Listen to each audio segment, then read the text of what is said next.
Okay teacher, അപ്പൊ നമുക്ക് തുടങ്ങാം. ടീച്ചറെ തുടങ്ങാം. ആയിക്കോട്ടെ. ഓക്കെ, എല്ലാവരും അത്യാവശ്യം പേനയും ബുക്കും പേപ്പറും ഒക്കെ എടുത്തു വെച്ചിട്ടുണ്ടാവുമെന്ന് വിചാരിക്കുന്നു. ഞാന് ശരിക്കും DLED ബേസ്ഡ് ആയിട്ടുള്ള ആ SCERTയുടെ സ്റ്റുഡന്റ് ടെക്സ്റ്റില് ഉള്ള കാര്യങ്ങൾ പരീക്ഷയ്ക്ക് ചോദിച്ചിട്ടുള്ളതുമായിട്ട് ബന്ധപ്പെട്ടിട്ടുള്ള കുറച്ച് പോയിന്റ്സ് നിങ്ങളോട് ഡിസ്കസ് ചെയ്യാം. പ്രീവിയസ് ക്വസ്റ്റ്യൻ പേപ്പറിന്റെ ഒരു അനാലിസിസ് ആണ്. അപ്പൊ അതുമായി ബന്ധപ്പെട്ട കുറച്ച് കാര്യങ്ങളും കൂടെ നിങ്ങളോട് പറഞ്ഞു പോകാം എന്നാണ് ഞാൻ സാറിനോട് പറഞ്ഞിരിക്കുന്നത്. അപ്പൊ അങ്ങനെ നമുക്ക് സ്റ്റാർട്ട് ചെയ്യാം. ഓക്കെ, അപ്പൊ ഒരു ക്വസ്റ്റ്യന് ഇങ്ങനെ ചോദിച്ചിരിക്കുന്നത്, പരിസരത്തിനു വേണ്ടി പരിസരത്തിലൂടെ പരിസരത്തെ കുറിച്ചുള്ള പഠനമാണ് പരിസര പഠനം. നമുക്കറിയാം അല്ലെ എന്താണ്? ഒന്ന് ശ്രദ്ധിക്കുക, ആൻസർ പറയാൻ പറ്റുമെങ്കിൽ ശ്രമിക്കുക. നമുക്ക് നോക്കാം. പരിസരത്തിനു വേണ്ടി പരിസരത്തിലൂടെ പരിസരത്തെ കുറിച്ചുള്ള പഠനമാണ് പരിസര പഠനം. ഇതിന് ഏറ്റവും അനുയോജ്യമായ പഠന ഇടം ഏത് എന്നാണ് ചോദിച്ചിരിക്കുന്നത്. അത് പരിസര പഠനമുറി, ശാസ്ത്ര ലാബ്, ജൈവ വൈവിധ്യ ഉദ്യാനം, ടെറേറിയം. ഇതിലേതാണ് പരിസര പഠനത്തിന് ഏറ്റവും അനുയോജ്യമായ പഠന ഇടം? ജൈവ ഉദ്യാനം. ജൈവ വൈവിധ്യ ഉദ്യാനമാണ്.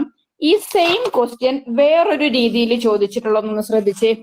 പരിസരത്തെ കുറിച്ച് പരിസരത്തിലൂടെ പരിസരത്തിനു വേണ്ടിയുള്ള പഠനമാണ് പരിസര പഠനം. എന്താണ്? പരിസരത്തെ കുറിച്ച് പരിസരത്തിലൂടെ പരിസരത്തിനു വേണ്ടിയുള്ള പഠനമാണ് പരിസര പഠനം. ഇതിൽ പരിസരത്തെ കുറിച്ചുള്ളത് എന്തിനെ സൂചിപ്പിക്കുന്നു? പരിസരത്തെ കുറിച്ചുള്ളത് അത് ഓപ്ഷൻ എ ഉള്ളടക്കം, ഓപ്ഷൻ ബി ശേഷികൾ, ഓപ്ഷൻ സി മനോഭാവം, ഓപ്ഷൻ ഡി മൂല്യങ്ങൾ. ഒന്നുകൂടെ വായിക്കാം. പരിസരത്തെ കുറിച്ച് പരിസരത്തിലൂടെ പരിസരത്തിനു വേണ്ടി ഉള്ള പഠനമാണ് പരിസര പഠനം. ഇതില് ഈ പരിസരത്തെ കുറിച്ച് എന്നത് എന്തിനെ സൂചിപ്പിക്കുന്നു എന്നാണ് ചോദിച്ചിരിക്കുന്നത്. ഉള്ളടക്കം, ശേഷികൾ, മനോഭാവം, മൂല്യങ്ങൾ. മൂല്യങ്ങളാണോ മിസ്സേ? അല്ല, ഉള്ളടക്കമാണ്. അപ്പൊ പരിസരത്തെ കുറിച്ച് എന്ന് പറയുമ്പോൾ ആ പരിസരത്തുള്ളത് അതിന്റെ ഉള്ളടക്കമല്ലേ വരുന്നത്? പരിസരത്തെ പറ്റിയുള്ള മുഴുവൻ കാര്യങ്ങളും അതിനകത്ത് ഇൻക്ലൂഡഡ് ആണ്. അപ്പൊ അതിന്റെ ആൻസർ ഉള്ളടക്കം എന്നാണ്. അപ്പൊ പരിസരത്തെ കുറിച്ച് പരിസരത്തിലൂടെ പരിസരത്തിന് വേണ്ടിയുള്ള പഠനത്തിൽ പരിസരത്തെ കുറിച്ച് എന്ന് പറയുന്നത് ഉള്ളടക്കമാണ്. ഓക്കെ, ഇനി അതുപോലെ വേറൊരു ക്വസ്റ്റ്യൻ, പരിസരത്തെ കുറിച്ച് പരിസരത്തിനു വേണ്ടി പരിസരത്തിലൂടെയുള്ള പഠനമാണ് പരിസര പഠനം.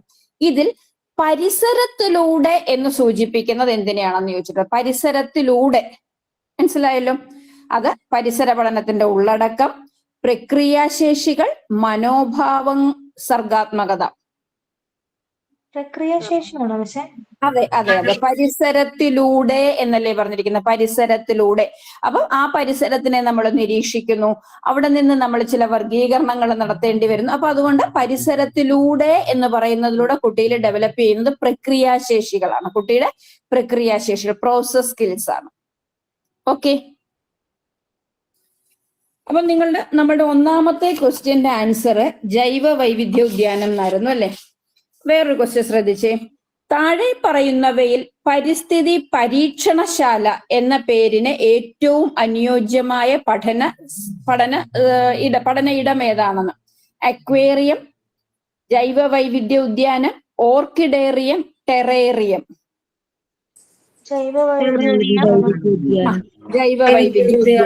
ജൈവ വൈവിധ്യ ഉദ്യാനം തന്നെയാണ്. ഓക്കെ, അപ്പം ഇങ്ങനെ ഈ മാതിരിയുള്ള ആ പരിസരത്തിന് 3 ക്വസ്റ്റ്യൻ പേപ്പറിനകത്തിലെ ക്വസ്റ്റ്യൻ ആണ്. 3 തവണ ചോദിച്ചിരിക്കുന്ന ഒരു ക്വസ്റ്റ്യൻ ആണ്. ഞാനത് പറഞ്ഞത് ഇതിന്റെ PDF ഗ്രൂപ്പിലിടുവോ ടീച്ചറെ? ഞാനിത് എന്താ പറഞ്ഞത്, ഈ ക്വസ്റ്റ്യൻ ആണോ നിങ്ങൾക്ക് വേണ്ടുന്നത്? ക്വസ്റ്റ്യൻ വേണം ടീച്ചറെ. ക്വസ്റ്റ്യൻ ഞാൻ സാറിനത് അയച്ചു കൊടുത്തേക്കാമേ. വായിച്ചെടുത്തോണം, ഞാൻ അത്ര നീറ്റായിട്ടല്ല എഴുതിയിരിക്കുന്നത്. പരിസരത്തിലൂടെ എന്ന് പറയുന്നത് കുട്ടികൾ ഡെവലപ്പ് ചെയ്യുന്നത് മൂല്യങ്ങളാണോ? ഏതാണ് പരിസരത്തിലൂടെ എന്ന് പറഞ്ഞതാണോ ടീച്ചറെ? കുട്ടി ഡെവലപ്പ് ചെയ്യുന്നത് മൂല്യങ്ങളാണോ? പരിസരത്തിലൂടെ എന്ന് പറയുന്നത് എന്തായിരുന്നു ഇപ്പൊ പറഞ്ഞത്? പ്രക്രിയാശേഷിയാണ്. പരിസരത്തിലൂടെ ഏതാണ് ഡെവലപ്പ് വേണ്ടി എന്ന് ചെയ്യുന്നത്? പറയുമ്പോൾ എന്തോ ടീച്ചറെ കുട്ടി ക്ലിയർ ആയില്ല. ഡെവലപ്പ് പരിസരത്തിന് വേണ്ടി എന്ന് വേണമെങ്കിൽ എന്ത് പറയാം? പരിസരത്തിന് വേണ്ടി എന്ന് പറയുമ്പോൾ നമുക്ക് വേണമെങ്കിൽ അതിൽ മൂല്യം പറയാം. എന്നിട്ട് പരിസരത്തിന് വേണ്ടിയല്ലേ, ആ പരിസരത്തെ സംരക്ഷിക്കുക. ഓക്കെ,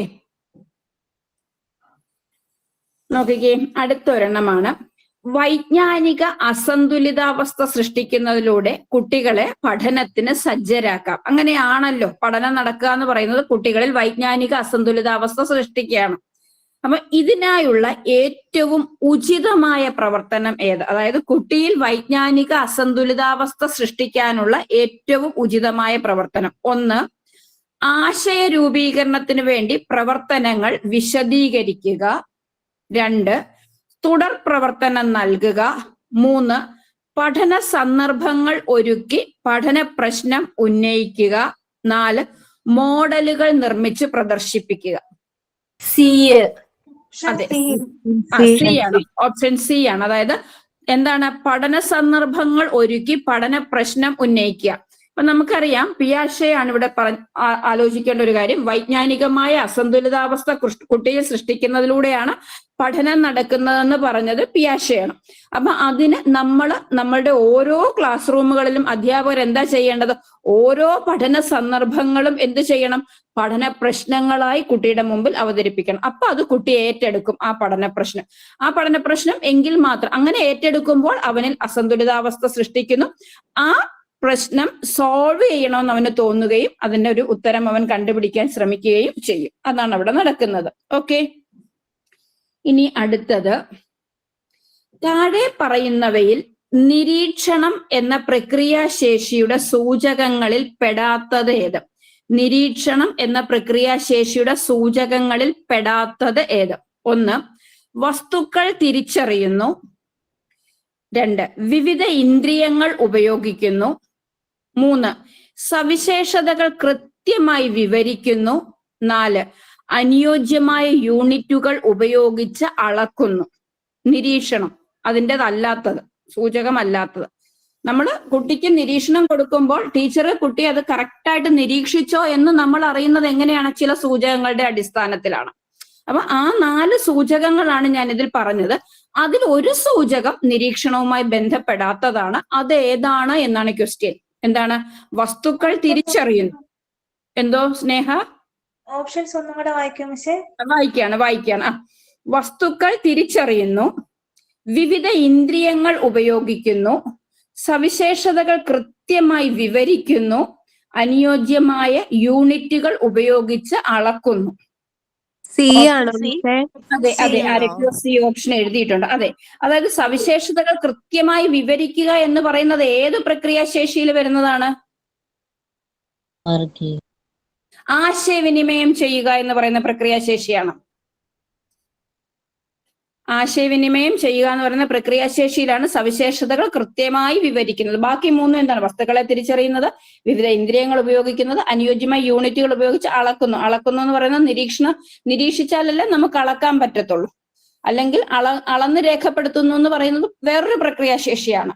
നമ്മൾ അങ്ങനെ തന്നെ, ഞാനത് പറഞ്ഞു തരാം, പ്രക്രിയാശേഷികൾ ഏതൊക്കെയാണെന്ന് പറയാം. ഇപ്പൊ അത് മനസ്സിലായല്ലോ. അടുത്തത് ശ്രദ്ധിച്ചോളൂ. ഒരു മൊഡ്യൂളിന്റെ വിനിമയത്തിന് ശേഷം പഠന പ്രവർത്തനങ്ങളുടെ വിലയിരുത്തലിലൂടെ രൂപീകരിക്കപ്പെട്ട വിവരങ്ങളെ അടിസ്ഥാനമാക്കി ടീച്ചർ തയ്യാറാക്കുന്ന രേഖ. ഒന്നുകൂടെ വായിക്കാം.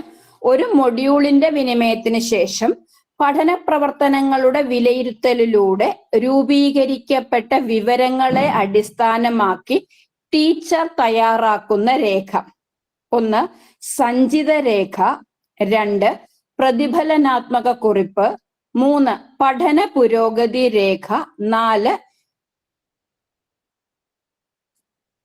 Unit analysis. ബി ആണോ മിസ്റ്റർ? അതെ, ബി ആണ്. പ്രതിഫലനാത്മക കുറിപ്പ്. റിഫ്ലക്റ്റീവ് നോട്ട്സ് എന്നും പറഞ്ഞ് നമ്മളുടെ ടീച്ചിങ് മാനുവലിന്റെ ഏറ്റവും അവസാനം എഴുതാറില്ലേ ഒരെണ്ണം? പ്രവർത്തനവും കൊടുത്തതിന് ശേഷം അതാണ് പ്രതിഫലനാത്മക കുറിപ്പ് എന്ന് പറയുന്നത്. അതായത് നമ്മളുടെ ആ ക്ലാസ്, നമ്മൾ ഒരു യൂണിറ്റ് വിനിമയം അല്ല, ഒരു ദൈനംദിന ആസൂത്രണം ക്ലാസ്സിൽ എടുത്തു, ഒരു മൊഡ്യൂൾ പഠിപ്പിച്ചു കഴിഞ്ഞപ്പോൾ ആ പഠന പ്രവർത്തനങ്ങളെയൊക്കെ നമ്മൾ കൊടുത്തതൊക്കെ വിലയിരുത്തിയിട്ട് നമ്മൾ കുട്ടികൾക്ക് അത് മനസ്സിലായോ, ഞാൻ എന്റെ ടീച്ചിങ് എന്താ പറയാ ടീച്ചിങ് മാനുവൽ നല്ലതായിരുന്നോ, ഞാൻ കൊണ്ടുവരുന്ന ടീച്ചിങ് എയ്ഡൊക്കെ ഉപയുക്തമായിരുന്നോ, അതുപോലെ തന്നെ എന്റെ കുട്ടികൾക്കൊക്കെ പഠന നേട്ടം ആർജിക്കാൻ പറ്റിയോ എന്നൊക്കെ ടീച്ചർ എഴുതി തയ്യാറാക്കുന്ന ഒരു രേഖയാണ് എന്തെന്ന് പറയുന്നത് പ്രതിഫലനാത്മക കുറിപ്പ്. അത് ആർക്കാണ് സഹായകമാകുന്നത്? അധ്യാപികയ്ക്ക്. അതുപോലെ നമ്മുടെ SRG-യിലൊക്കെ നമുക്കത് എന്താ പറയുക അവതരിപ്പിക്കാൻ പറ്റും നമ്മളുടെ ഈ പ്രതിഫലനാത്മക കുറിപ്പ്. അടുത്തത് താഴെ പറയുന്നവയിൽ ഭൗതിക പരിസ്ഥിതിയിൽ ഉൾപ്പെടാത്തത്. താഴെ പറയുന്നവയിൽ ഭൗതിക പരിസ്ഥിതിയിൽ ഉൾപ്പെടാത്തത് ഏതാണെന്നാണ്? സസ്യങ്ങൾ, ജന്തുക്കൾ, സൂക്ഷ്മജീവികൾ, മണ്ണ്. ഭൗതിക പറയോ? താഴെ പറയുന്നവയിൽ ഭൗതിക പരിസ്ഥിതിയിൽ ഉൾപ്പെടാത്തത് ഏത്? സസ്യങ്ങൾ, ജന്തുക്കൾ, സൂക്ഷ്മജീവികൾ, മണ്ണ്.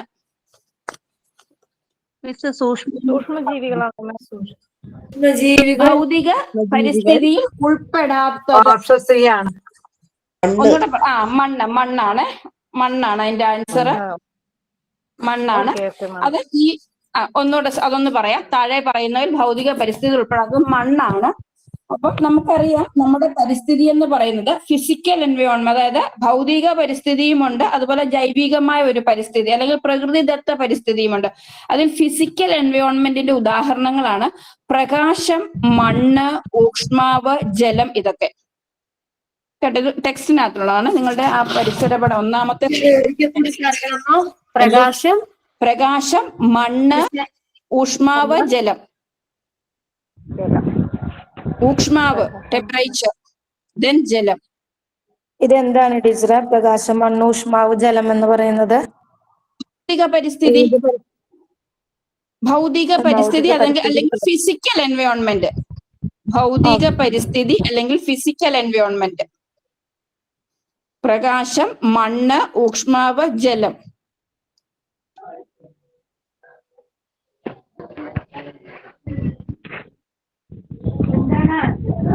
പിന്നെ സൂക്ഷ്മജീവികളും സസ്യങ്ങളും ജലസസ്യങ്ങളും പിന്നെ അതുപോലെ പ്ലവകങ്ങൾ എന്ന് പറയും. നിങ്ങൾ പ്ലവകങ്ങൾ പ്ലാങ്ക്ടൺസ് എന്ന് പറയത്തില്ലേ? ഫൈറ്റ് ഓഫ് പ്ലാങ്ക്ടൺസും സൂ പ്ലാങ്ക്ടൺസും ഉണ്ട്. അതായത് സൂക്ഷ്മ സസ്യങ്ങളും സൂക്ഷ്മ ജന്തുക്കളും ഉണ്ട്. അവയാണ് നമ്മൾ പ്ലവകങ്ങൾ എന്ന് പറയുന്നത്.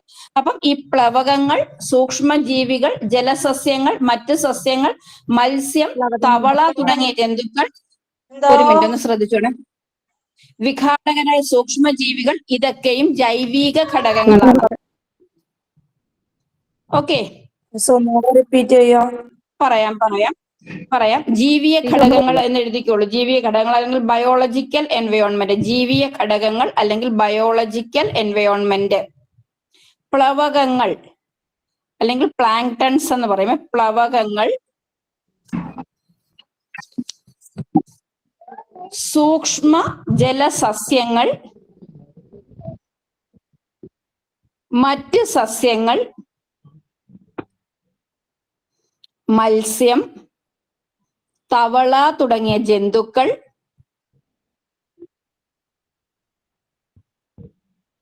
വിഘാടകരായ സൂക്ഷ്മജീവികൾ.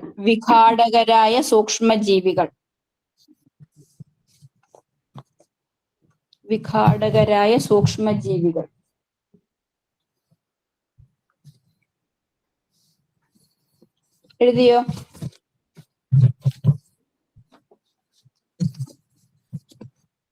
ഓക്കെ, അടുത്ത ക്വസ്റ്റ്യൻ. ടീച്ചർ ആദ്യം ചോദിച്ച ചോദ്യം താഴെ പറയുന്നതിൽ ഭൗതിക പരിസ്ഥിതിയിൽ ഉൾപ്പെടാത്തതല്ല. അല്ല, ഉൾപ്പെടുന്നതാണ് ചോദിച്ചത്. അതെ, അതെ, ക്ലിയർ ആയല്ലോ. അടുത്ത ക്വസ്റ്റ്യൻ. ടീച്ചർ ക്ലാസ് മുറിയിൽ ടീച്ചർ ആദ്യം പറഞ്ഞ ക്വസ്റ്റ്യനിലെ ഭൗതിക പരിസ്ഥിതി ഉൾപ്പെടാത്തതല്ലേ മണ്ണെന്ന് പറഞ്ഞേ? ഉൾപ്പെടുന്നതെന്നാ ടീച്ചറെ ഞാൻ ക്വസ്റ്റ്യൻ ചോദിച്ചത്. Okay teacher, okay, thank you. ഇനി ഈ ഭൗതിക ഘടകങ്ങൾ മണ്ണ്, ജലം, ഊഷ്മാവ്, പ്രകാശം. ഊഷ്മാവ്, പ്രകാശം, സൺലൈറ്റ്. ഓക്കെ.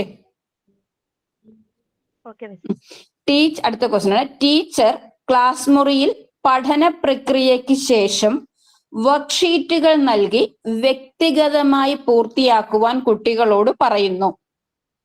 ടീച്ചർ ക്ലാസ് മുറിയിൽ പഠന പ്രക്രിയയ്ക്ക് ശേഷം വർക്ക്ഷീറ്റുകൾ നൽകി വ്യക്തിഗതമായി പൂർത്തിയാക്കുവാൻ കുട്ടികളോട് പറയുന്നു. ഇത് വിലയിരുത്തലിന്റെ ഏത് തലമാണ്? ഓപ്ഷൻ എ വിലയിരുത്തൽ തന്നെ പഠനം, ഓപ്ഷൻ ബി പഠനത്തെ വിലയിരുത്തൽ, ഓപ്ഷൻ സി പഠനത്തിനായുള്ള വിലയിരുത്തൽ, ഓപ്ഷൻ ഡി യൂണിറ്റ് തല വിലയിരുത്തൽ. ബി ആണ്.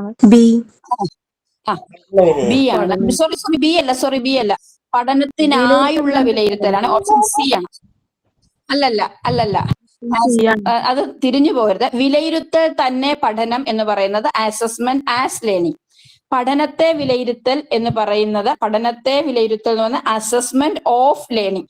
പഠനത്തിനായുള്ള വിലയിരുത്തൽ എന്ന് പറയുന്നത് അസസ്മെന്റ് ഫോർ ലേണിംഗ് ആണ്. ഇവിടെ അതാണ് അതിന്റെ ആൻസർ എന്ന് പറയുന്നത്, പഠനത്തിനായുള്ള വിലയിരുത്തൽ. ഒന്ന് ശ്രദ്ധിച്ചേ, ഇവിടെ ടീച്ചർ എന്താ ചെയ്തത്? ക്ലാസ്സിൽ ഒരു യൂണിറ്റ് അങ്ങോട്ട് പഠിപ്പിച്ചു കഴിഞ്ഞിട്ട് ഒരു കുറച്ച് ഭാഗം അങ്ങോട്ട് പഠിപ്പിച്ചിട്ട് കുട്ടിക്ക് എന്ത് കൊടുക്കുന്നു? നിങ്ങൾ ടീച്ചേഴ്സ് എല്ലാം ചെയ്യാറുണ്ടോ അല്ലെ? വർക്ക്ഷീറ്റുകൾ കൊടുക്കും. അതിനകത്ത് കൊച്ചുങ്ങൾ വർക്ക്ഷീറ്റുകൾ എന്ത് ചെയ്യുന്നു? ഇൻഡിവിജ്വലി അത് ഫില്ല് ചെയ്ത് പൂർത്തിയാക്കി നമുക്ക് തരികയാണ് ചെയ്യുന്നത്. അത് ടീച്ചർ എന്തിനാ ചെയ്യുന്നത്? ചെയ്യുന്നത് പഠനത്തിനായുള്ള വിലയിരുത്തലാണ്. അപ്പൊ എന്താണ് പഠനത്തിനായുള്ള വിലയിരുത്തൽ എന്ന് പറയുന്നത്? പഠനം നടക്കുമ്പോൾ അതിന്റെ ഫലപ്രാപ്തിക്കായി നടത്തുന്ന വിവിധ ഇടപെടലുകളും വിലയിരുത്തലുകളും ഫീഡ്ബാക്ക് നൽകലുമാണ് പഠനത്തിനായുള്ള വിലയിരുത്തൽ. അപ്പൊ ടീച്ചർ പഠിപ്പിച്ചുകൊണ്ടിരിക്കുകയാണ്. ആ പഠിപ്പിച്ചുകൊണ്ടിരിക്കുമ്പോൾ അതിന്റെ ഫലപ്രാപ്തിക്ക് വേണ്ടിയിട്ടാണ് ടീച്ചർ എന്ത് കൊടുത്തത്? ആ ഒരു വർക്ക്ഷീറ്റ് കുട്ടിക്ക് കൊടുത്തത്. അതുകൊണ്ടാണ് അത് എന്തായത്? പഠനത്തിനായുള്ള വിലയിരുത്തൽ എന്ന് പറയുന്നത്. വിലയിരുത്തൽ തന്നെ പഠനം എന്ന് പറയുന്നത് ആരാ ചെയ്യുന്നത്? അസസ്മെന്റ് ആസ് ലേണിംഗ് കുട്ടികള്. കുട്ടി തന്നെ അതായത് താൻ ചെയ്ത പ്രവർത്തനത്തിലുള്ള സ്വയം വിമർശനാത്മകമായി കടന്നു പോകുന്ന ഒരു പഠിതാവ് തന്റെ മികവുകളും പരിമിതികളും തിരിച്ചറിയുന്ന പ്രക്രിയയാണ് വിലയിരുത്തൽ തന്നെ പഠനം എന്ന് പറയുന്നത്. അവിടെ ടീച്ചർക്ക് റോളില്ല, കുട്ടി തനിയെയാണ് ചെയ്യുന്നത്. ഇനി അടുത്തത് എന്താണ് പറഞ്ഞത്? പഠനത്തെ വിലയിരുത്തൽ എന്നാണ്. അതായത് ഒരു നിശ്ചിത സമയത്തിന് ശേഷം, ഇപ്പൊ ടീച്ചർ ഒരു യൂണിറ്റ് പഠിപ്പിച്ചു കഴിഞ്ഞു, അതിനുശേഷം നടത്തുന്ന വിലയിരുത്തലാണ് എന്തെന്ന് പറയുന്നത്? പഠനത്തെ വിലയിരുത്തൽ എന്ന് പറയുന്നത്. ഇപ്പൊ പഠിപ്പിച്ചുകൊണ്ടിരിക്കുന്നതിനിടയ്ക്ക് ടീച്ചർ നടത്തുന്ന വിലയിരുത്തലാണ് പഠനത്തിനായുള്ള വിലയിരുത്തൽ. കുട്ടി തന്നെത്താനെ വിലയിരുത്തുന്നതാണ് വിലയിരുത്തൽ തന്നെ പഠനം. പിന്നെന്താണ്? ഒരു നിശ്ചിത ഇടവേളയ്ക്ക് ശേഷം നടത്തുന്നതാണ് പഠനത്തെ വിലയിരുത്തൽ. ക്ലിയർ ആയോ? അത് ഒരു ക്വസ്റ്റ്യൻ ഉറപ്പാണ് അതിനകത്ത് നിന്ന് കേട്ടോ. മിസ് ഇത് ഒന്നും കൂടെ പറയോ ലാസ്റ്റ്? അതായത് ടീച്ചർ ഇംഗ്ലീഷ് വാക്കും കൂടെ പറയുമോ? എന്തോ ഇംഗ്ലീഷ് വാക്കുകളും കൂടെ പറയുമോ? പറയാം. അതായത് ഈ ക്വസ്റ്റ്യൻ ഇതായിരുന്നു. പഠന പ്രക്രിയയ്ക്ക് ശേഷം ടീച്ചർ ഒരു വർക്ക് അവർക്ക് കൊടുത്തു.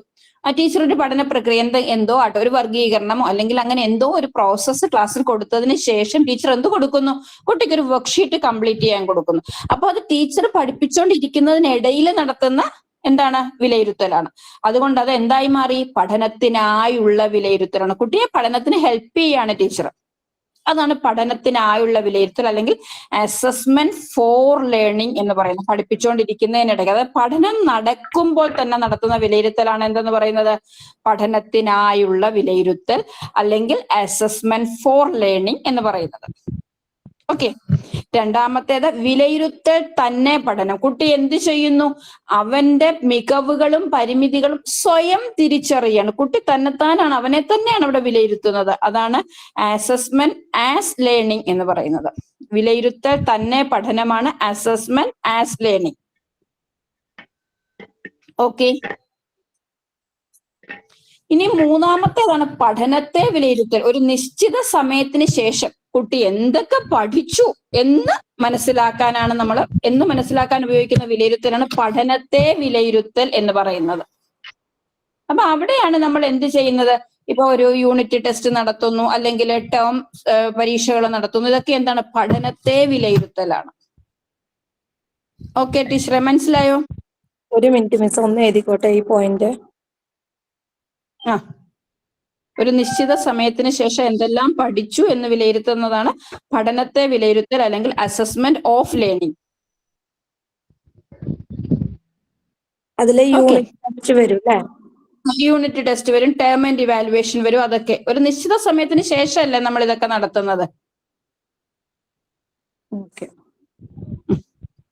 ഇനി അടുത്തത്, കില എന്ന സ്ഥാപനം രൂപീകരിച്ചതിന്റെ ഉദ്ദേശം എന്ത്? കില എന്ന സ്ഥാപനം രൂപീകരിച്ചതിന്റെ ഉദ്ദേശം എന്താണ്? പരിസ്ഥിതി സംരക്ഷണം, സാമ്പത്തിക ആസൂത്രണം, തദ്ദേശ സ്വയംഭരണ സ്ഥാപനങ്ങളുടെ ശാക്തീകരണം, അതുപോലെ ആരോഗ്യ പരിപാലനം.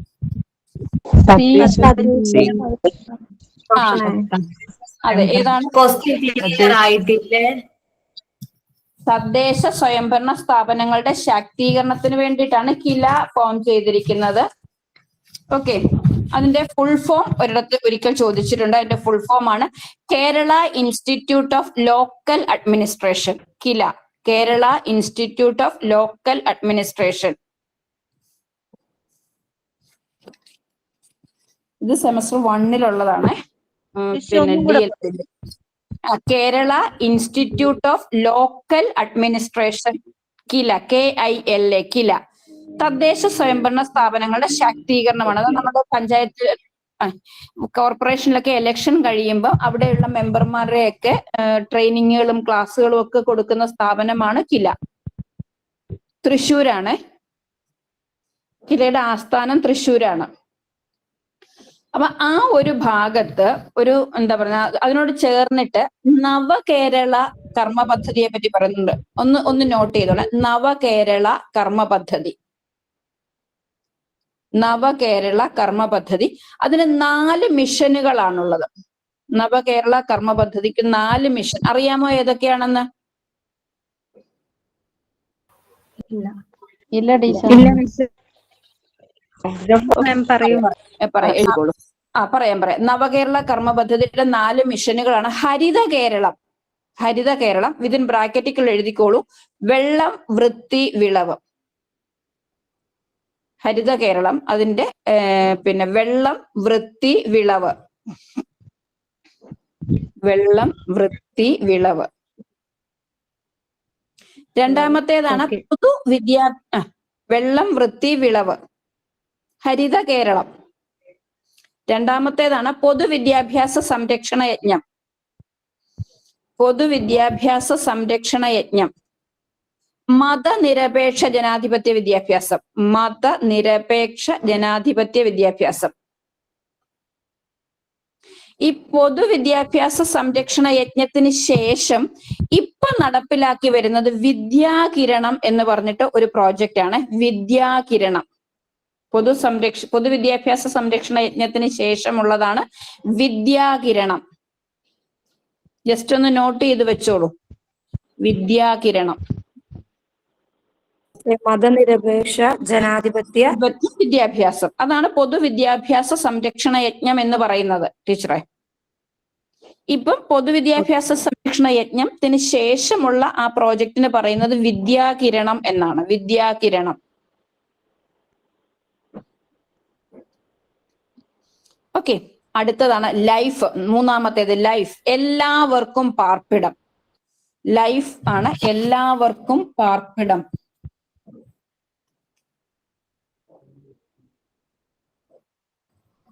അഞ്ചാമത്തേത് ആർദ്രം. ആർദ്രം അത് ജനസൗഹൃദ സർക്കാർ ആശുപത്രികൾ. ജനസൗഹൃദ സർക്കാർ ആശുപത്രികൾ. ജനസൗഹൃദ സർക്കാർ ആശുപത്രികൾ. ഇതിനകത്ത് ലൈഫും ഒക്കെ പരീക്ഷയ്ക്ക് നേരത്തെ പ്രീവിയസ് പരീക്ഷകൾക്ക് ചോദിച്ചിട്ടുള്ളതാണ് കേട്ടോ. അപ്പൊ ഹരിത കേരള, പൊതുവിദ്യാഭ്യാസ സംരക്ഷണ യജ്ഞം, ലൈഫ്, ദെൻ ആർദ്രം. ആർദ്രം എന്ന് പറയുന്ന ജനസൗഹാർദ്ദ സർക്കാർ ആശുപത്രികളാണ്. ഓക്കെ,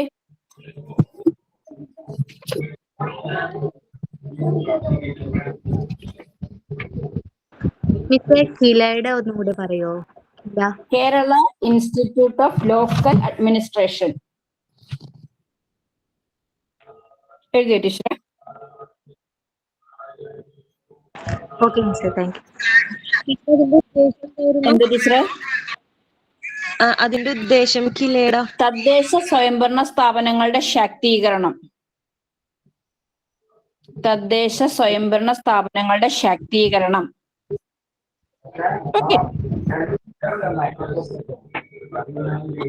ഒരാള് ആ മൈക്രോഫോൺ ഒന്ന് മ്യൂട്ട് ചെയ്തിരുന്നെങ്കിൽ നല്ലതായിരുന്നു. വിനി എന്ന് പറയുന്ന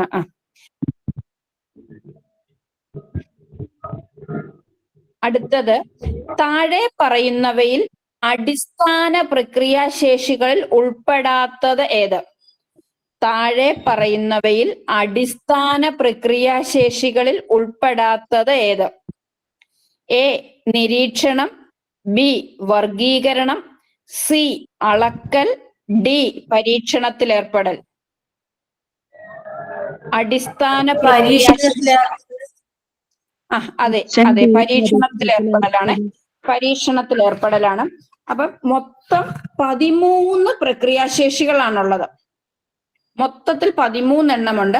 അതിനകത്തിൽ ആദ്യത്തെ 8 എണ്ണം അടിസ്ഥാന പ്രക്രിയാശേഷികളാണ്. ഈ അടിസ്ഥാന പ്രക്രിയാശേഷികൾ കുട്ടിയുടെ നിരീക്ഷിക്കാനുള്ള ശേഷിയുമായി ബന്ധപ്പെട്ടിരിക്കുന്നു. അത് ഏതാണെന്ന് ഞാൻ വേഗം ഒന്ന് പറയാം. അടിസ്ഥാന പ്രക്രിയാശേഷികൾ ഒന്ന് എഴുതിക്കോളൂ. നിരീക്ഷിക്കൽ, വേഗം എഴുതണേ. നിരീക്ഷിക്കൽ, വർഗീകരിക്കൽ, അളക്കൽ, ആശയവിനിമയം ചെയ്യൽ. നിരീക്ഷിക്കൽ, വർഗീകരിക്കൽ, അളക്കൽ, ആശയവിനിമയം ചെയ്യൽ, സംഖ്യാബന്ധങ്ങൾ ഉപയോഗിക്കൽ, സ്ഥലകാല ബന്ധങ്ങൾ ഉപയോഗിക്കൽ,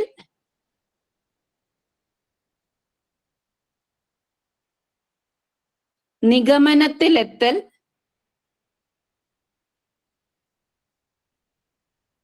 പ്രവചിക്കൽ. ഇതിത്രയും അടിസ്ഥാന പ്രക്രിയാശേഷികളാണ്, 8 എണ്ണം. ഇനി അടുത്തത്, ഇത് 8 എണ്ണം അടിസ്ഥാന പ്രക്രിയാശേഷികളെന്നും നോട്ട് ചെയ്തോണം. പ്രവചിക്കൽ, പ്രഡിക്ഷൻ, പ്രവചിക്കൽ. ഓക്കെ, ഇനി 9. അപ്പൊ അതൊന്ന് മാർക്ക് ചെയ്തോണം. അത്രയും അടിസ്ഥാന പ്രക്രിയാശേഷികളാണ്. 9 പ്രായോഗിക നിർവചനങ്ങൾ രൂപീകരിക്കൽ. പ്രായോഗിക നിർവചനങ്ങൾ രൂപീകരിക്കൽ,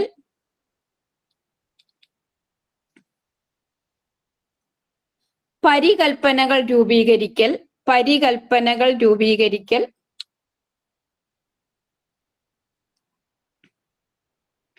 ചരങ്ങളെ നിയന്ത്രിക്കൽ, ചരങ്ങളെ നിയന്ത്രിക്കൽ,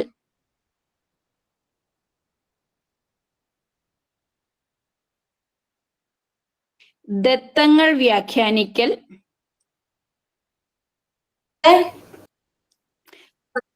ദത്തങ്ങൾ വ്യാഖ്യാനിക്കൽ, ഡേറ്റാസ് ഇന്റർപ്രറ്റ് ചെയ്യുന്നതാണ്. ദത്തങ്ങൾ വ്യാഖ്യാനിക്കൽ, പരീക്ഷണങ്ങളിൽ ഏർപ്പെടൽ. ഓക്കെ, എഴുതിയോ ഇത്രയും?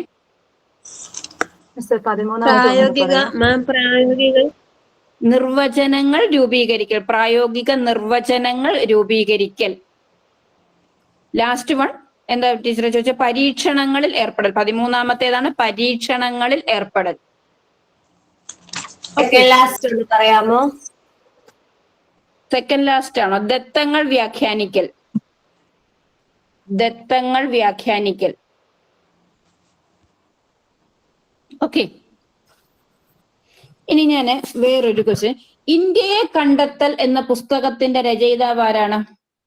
ജവഹർലാൽ നെഹ്റു. ഇന്ത്യയെ കണ്ടെത്തൽ, അതൊരു പരീക്ഷയ്ക്ക് ചോദിച്ചിരുന്നു. ഇന്ത്യയെ കണ്ടെത്തൽ എന്ന പുസ്തകത്തിന്റെ രചയിതാവ് ആരാണെന്ന് ചോദിച്ചിരുന്നു. അത് ജവഹർലാൽ നെഹ്റു ആണ്. അതുകൂടാതെ വേറൊരു കാര്യം അവിടെ ഞാൻ ചോദിക്കുന്നു, സയന്റിഫിക് ടെമ്പർ എന്ന് പറയുന്ന വാക്ക് സംഭാവന നൽകിയത് ആരാണ്? അതും ജവഹർലാൽ നെഹ്റു ആണ്. സയന്റിഫിക് ടെമ്പർ ജവഹർലാൽ നെഹ്റുവിന്റെയാണ്. അദ്ദേഹത്തിന്റെ ഡിസ്കവറി ഓഫ് ഇന്ത്യ അല്ലെങ്കിൽ ഇന്ത്യയെ കണ്ടെത്തൽ എന്ന് പറയുന്ന പുസ്തകത്തിലാണ് അദ്ദേഹം സയന്റിഫിക് ടെമ്പർ എന്ന് പറയുന്ന ആ വേർഡ് യൂസ് ചെയ്തിരിക്കുന്നത്. ഇത് 2 പരീക്ഷയ്ക്ക് ചോദിച്ചിട്ടുണ്ട്. സയന്റിഫിക് ടെമ്പർ ആരാ സംഭാവന ചെയ്തതെന്ന് ചോദിച്ചിട്ടുണ്ട്. പിന്നെ ഇന്ത്യയെ കണ്ടെത്തൽ എന്ന് പറയുന്ന പുസ്തകം എഴുതിയത് ആരാണെന്ന് ചോദിച്ചിട്ടുണ്ട്. ഇത് ആ DLEDന്റെ സെമസ്റ്റർ 2-ലാണെന്ന് എനിക്ക് തോന്നുന്നുള്ള ഒരു ഇതാണ്. അപ്പൊ എന്താണ് സയന്റിഫിക് ടെമ്പർ എന്ന് വെച്ചിട്ടുള്ളത്? യുക്തിപൂർവം വിവേകത്തോടെ ചിന്തിക്കാനുള്ള മനസ്ഥിതിയാണ് സയന്റിഫിക് ടെമ്പർ. യുക്തിപൂർവം വിവേകത്തോടെ ചിന്തിക്കാനുള്ള മനസ്ഥിതിയാണ് സയന്റിഫിക് ടെമ്പർ. യുക്തിപൂർവം വിവേകത്തോടെ ചിന്തിക്കാനുള്ള മനസ്ഥിതിയാണ് സയന്റിഫിക് ടെമ്പർ. ജവഹർലാൽ നെഹ്റു സംഭാവന നൽകിയ വാക്കാണ്. അദ്ദേഹത്തിന്റെ ഡിസ്കവറി ഓഫ് ഇന്ത്യ എന്ന് പറയുന്ന ബുക്കിലാണ് ആ വാക്കുള്ളത്. ഓക്കെ, എഴുതിയല്ലോ അത്രയും.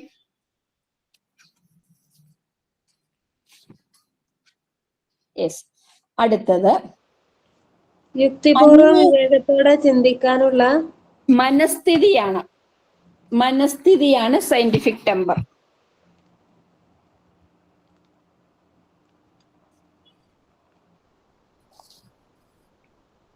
ഇനി അടുത്തത്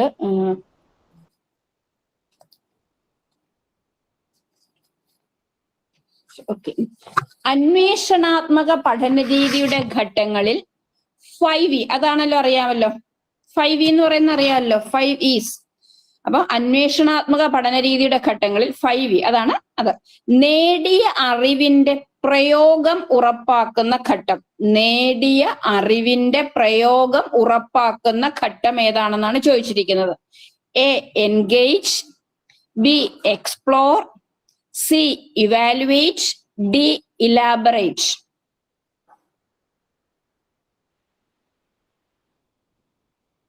അന്വേഷണാത്മക പഠന രീതിയുടെ ഒന്നുകൂടെ വായിക്കാം ടീച്ചറെ. അന്വേഷണാത്മക പഠന രീതിയുടെ ഘട്ടങ്ങളിൽ 5E-യിൽ നേടിയ അറിവിന്റെ പ്രയോഗം ഉറപ്പാക്കുന്ന ഘട്ടം. Engage, explore, evaluate, elaborate. അല്ല എക്സ്പ്ലോർ ആണോ മിസ്സേ? ഇലാബറേറ്റ് ആണ്. ഈ ഭാഗം വളരെ കൃത്യമായി പഠിച്ചു വെച്ചോണം. ഒരു ചോദ്യം ആ ഭാഗത്തുനിന്നുണ്ടാവും കേട്ടോ. അറിയാമല്ലോ 5E ഏതൊക്കെയാണ്? ഒന്നാണ് എൻഗേജ് അല്ലെങ്കിൽ പ്രശ്നം ഏറ്റെടുക്കൽ. എഴുതാമോ? എഴുതുന്നുണ്ടോ? ഒന്ന് പ്രശ്നം ഏറ്റെടുക്കൽ, അതാണ് എൻഗേജ് എന്ന് പറയുന്നത്. അതായത് നമ്മൾ എന്ത് ചെയ്യാണ്, കുട്ടി നമ്മൾ നേരത്തെ ഞാൻ പറഞ്ഞില്ല, അത് കുട്ടി ഏറ്റെടുക്കണം. ടീച്ചർ പഠിപ്പിക്കാൻ പോകുമ്പോൾ ടീച്ചർ ആദ്യം എന്ത് ചെയ്യുന്നു, വൈജ്ഞാനികമായ ഒരു അസന്തുലിതാവസ്ഥ സൃഷ്ടിക്കുന്നു. അപ്പൊ എന്താ പറയുക, ഒരു പ്രോബ്ലം കുട്ടിയുടെ മുമ്പിൽ ടീച്ചർ ഇങ്ങനെ പോസ് ചെയ്യുന്നു. ആ പ്രോബ്ലത്തിന് സൊല്യൂഷൻ കണ്ടുപിടിക്കണമെന്ന് കുട്ടിക്ക് തോന്നുന്നു. അങ്ങനെ അവൻ എന്ത് ചെയ്യുന്നു, ആ പഠന പ്രശ്നം ഏറ്റെടുക്കുന്നതിനെയാണ് നമ്മൾ എന്ത് പറയുന്നത്, 5E-യിലെ ഒന്നാമത്തെ എൻഗേജ്. ഓക്കെ. അപ്പൊ ആദ്യം ടീച്ചർ അവിടെ എന്ത് ചെയ്യുന്നു, കുഞ്ഞിനോട് നമ്മൾ ചില ചോദ്യങ്ങളൊക്കെ ചോദിക്കും. ആദ്യമേ നമ്മൾ ക്ലാസ്സിലേക്ക് കയറുമ്പോൾ നമ്മൾ പറയത്തില്ലേ, പാഠവുമായി ബന്ധപ്പെട്ട എന്തെങ്കിലുമൊക്കെ ചോദ്യങ്ങളൊക്കെ ചോദിച്ചുകൊണ്ടായിരിക്കത്തില്ലേ നമ്മൾ പാഠഭാഗത്തേക്ക് പ്രവേശിക്കുന്നത്. അപ്പൊ നിങ്ങൾ ടീച്ചിങ് മാനുവലിൽ എഴുതും, കുട്ടിയുമായി അധ്യാപിക സൗഹൃദ സംഭാഷണത്തിൽ ഏർപ്പെടുന്നു എന്നൊക്കെ പറഞ്ഞിട്ട് നിങ്ങൾ എഴുതത്തില്ലേ. അപ്പൊ അങ്ങനെ ചോദിച്ചാണ് നമ്മൾ എവിടേക്ക് വരുന്നത്, ആ പാഠഭാഗത്തേക്ക് വരുന്നത്. അപ്പൊ അവിടെയാണ് കുട്ടി എന്ത് ചെയ്യുന്നത്, എൻഗേജ്. അവൻ എന്ത് ചെയ്യുന്നു, പ്രശ്നം ഏറ്റെടുക്കാൻ പോവുകയാണ്. ടീച്ചർ തരുന്ന പ്രശ്നം അവൻ ഏറ്റെടുക്കാൻ പോവുകയാണ്. അതാണ് എൻഗേജ്. രണ്ടാമത്തേതാണ് അന്വേഷിക്കൽ അല്ലെങ്കിൽ എക്സ്പ്ലോർ എന്ന് പറയുന്നത്. രണ്ടാമത്തേതാണ് അന്വേഷിക്കൽ അല്ലെങ്കിൽ എക്സ്പ്ലോർ. അവിടെ എന്ത് ചെയ്യുന്നു കുട്ടി, കണ്ടെത്തലുകൾ നടക്കുന്നു, എക്സ്പ്ലോറേഷൻ നടത്തുകയാണ്. ആ പ്രശ്നത്തിന്റെ സൊല്യൂഷന് വേണ്ടി അവൻ എന്ത് ചെയ്യുന്നു? ഒരുപാട് കാര്യങ്ങളൊക്കെ അന്വേഷിക്കുന്നു. അവൻ ചിലത് റെഫർ ചെയ്യുന്നു, ചിലത് മുതിർന്ന ആളുകളോട് ചോദിക്കുന്നു. അങ്ങനെയൊക്കെ അവൻ എന്ത് ചെയ്യുന്നു? ആ പ്രശ്നത്തിന്റെ സൊല്യൂഷൻ കണ്ടെത്താൻ അവൻ എന്തൊക്കെ ചെയ്യുന്നുവോ അതൊക്കെയാണ്. അവൻ ദത്തങ്ങൾ ശേഖരിക്കുന്നു, വിശകലനം ചെയ്യുന്നു, ഉപകരണങ്ങൾ കൈകാര്യം ചെയ്യുന്നു, നിരീക്ഷിക്കുന്നു. ഇതൊക്കെ എന്താണ്? എക്സ്പ്ലോർ ചെയ്യണം, അന്വേഷിക്കുകയാണ്. ആ പ്രശ്നത്തിന്റെ സൊല്യൂഷനെ പറ്റി അവൻ അന്വേഷിക്കണം. അതാണ് രണ്ടാമത്തെ ഘട്ടമായ എക്സ്പ്ലോർ. മൂന്നാമത് കണ്ടെത്തലുകൾ വിനിമയം ചെയ്യൽ അല്ലെങ്കിൽ എക്സ്പ്ലെയിൻ. അവൻ കണ്ടെത്തിയ കാര്യം അവൻ എന്ത് ചെയ്യുന്നു?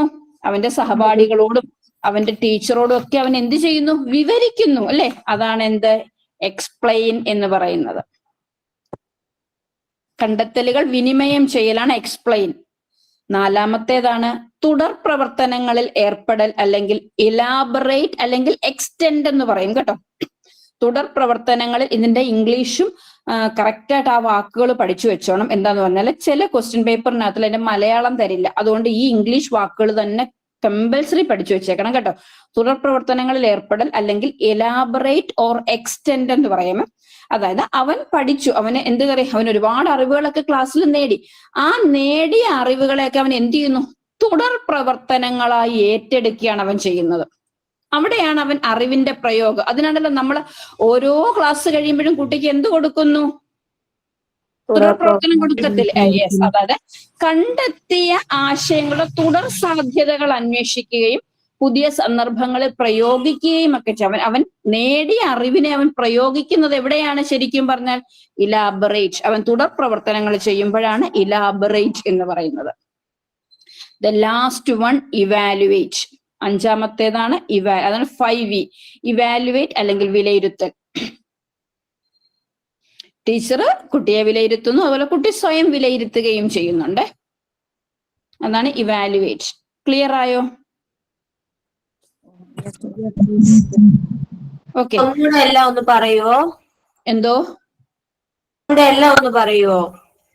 ഞാൻ പറയാം.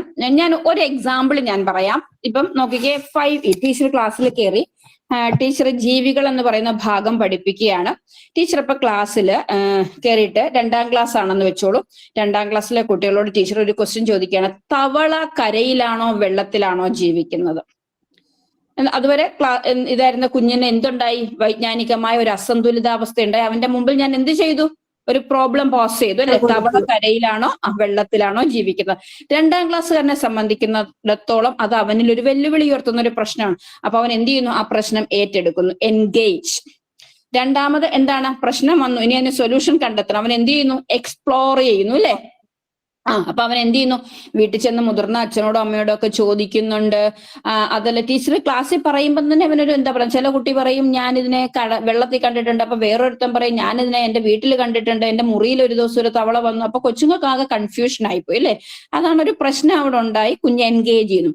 അപ്പൊ ടീച്ചർ പറയാം, നിങ്ങൾക്ക് ഞാൻ വിട്ടു തന്നിരിക്കുകയാണ്, ഈ പ്രശ്നത്തിന്റെ ആൻസർ നിങ്ങൾ കണ്ടുപിടിച്ചിട്ട് വരണം. അപ്പൊ അവൻ ഒന്നുകിൽ പുസ്തകങ്ങൾ റെഫർ ചെയ്യുന്നു. 2ാം ക്ലാസ്സിലെ കുട്ടിയാകുമ്പോൾ അവൻ ആരോടെങ്കിലും ചോദിക്കും, വീട്ടിൽ ചെന്നിട്ട് അമ്മയോടോ അച്ഛനോടോ ഒക്കെ ചോദിച്ചിട്ട് അവൻ എന്ത് കണ്ടുപിടിക്കുന്നു? തവള കരയിലും വെള്ളത്തിലും ജീവിക്കുന്ന ജീവിയാണെന്ന് അവൻ എക്സ്പ്ലോർ ചെയ്യുന്നു, അവൻ അന്വേഷിച്ച് കണ്ടെത്തുന്നു.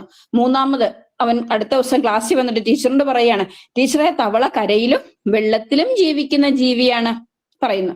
അപ്പൊ ടീച്ചർ അവിടെ വേണമെങ്കിൽ കൊടുക്കാം, ഇതാണ് ഉഭയജീവി എന്ന് പറയുന്നത്. ടീച്ചർ പഠിപ്പിച്ചില്ല, കുട്ടി കണ്ടെത്തിക്കൊണ്ട് വരികയായിരുന്നു, അല്ലെ?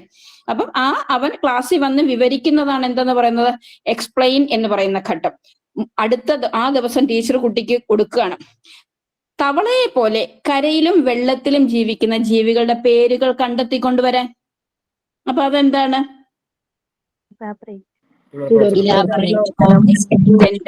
അവൻ തുടർപ്രവർത്തനം ഏറ്റെടുക്കുന്നു, അല്ലെ? അപ്പൊ അടുത്ത ദിവസം അതിന്റെ എന്താ പറയാ, എക്സസൈസ് അതിന്റെ ആൻസർ കണ്ടുപിടിച്ചോണ്ട് വരും. ഇപ്പൊ ക്ലിയർ ആയോ എന്താണെന്ന്? എൻഗേജ്. ഓക്കെ,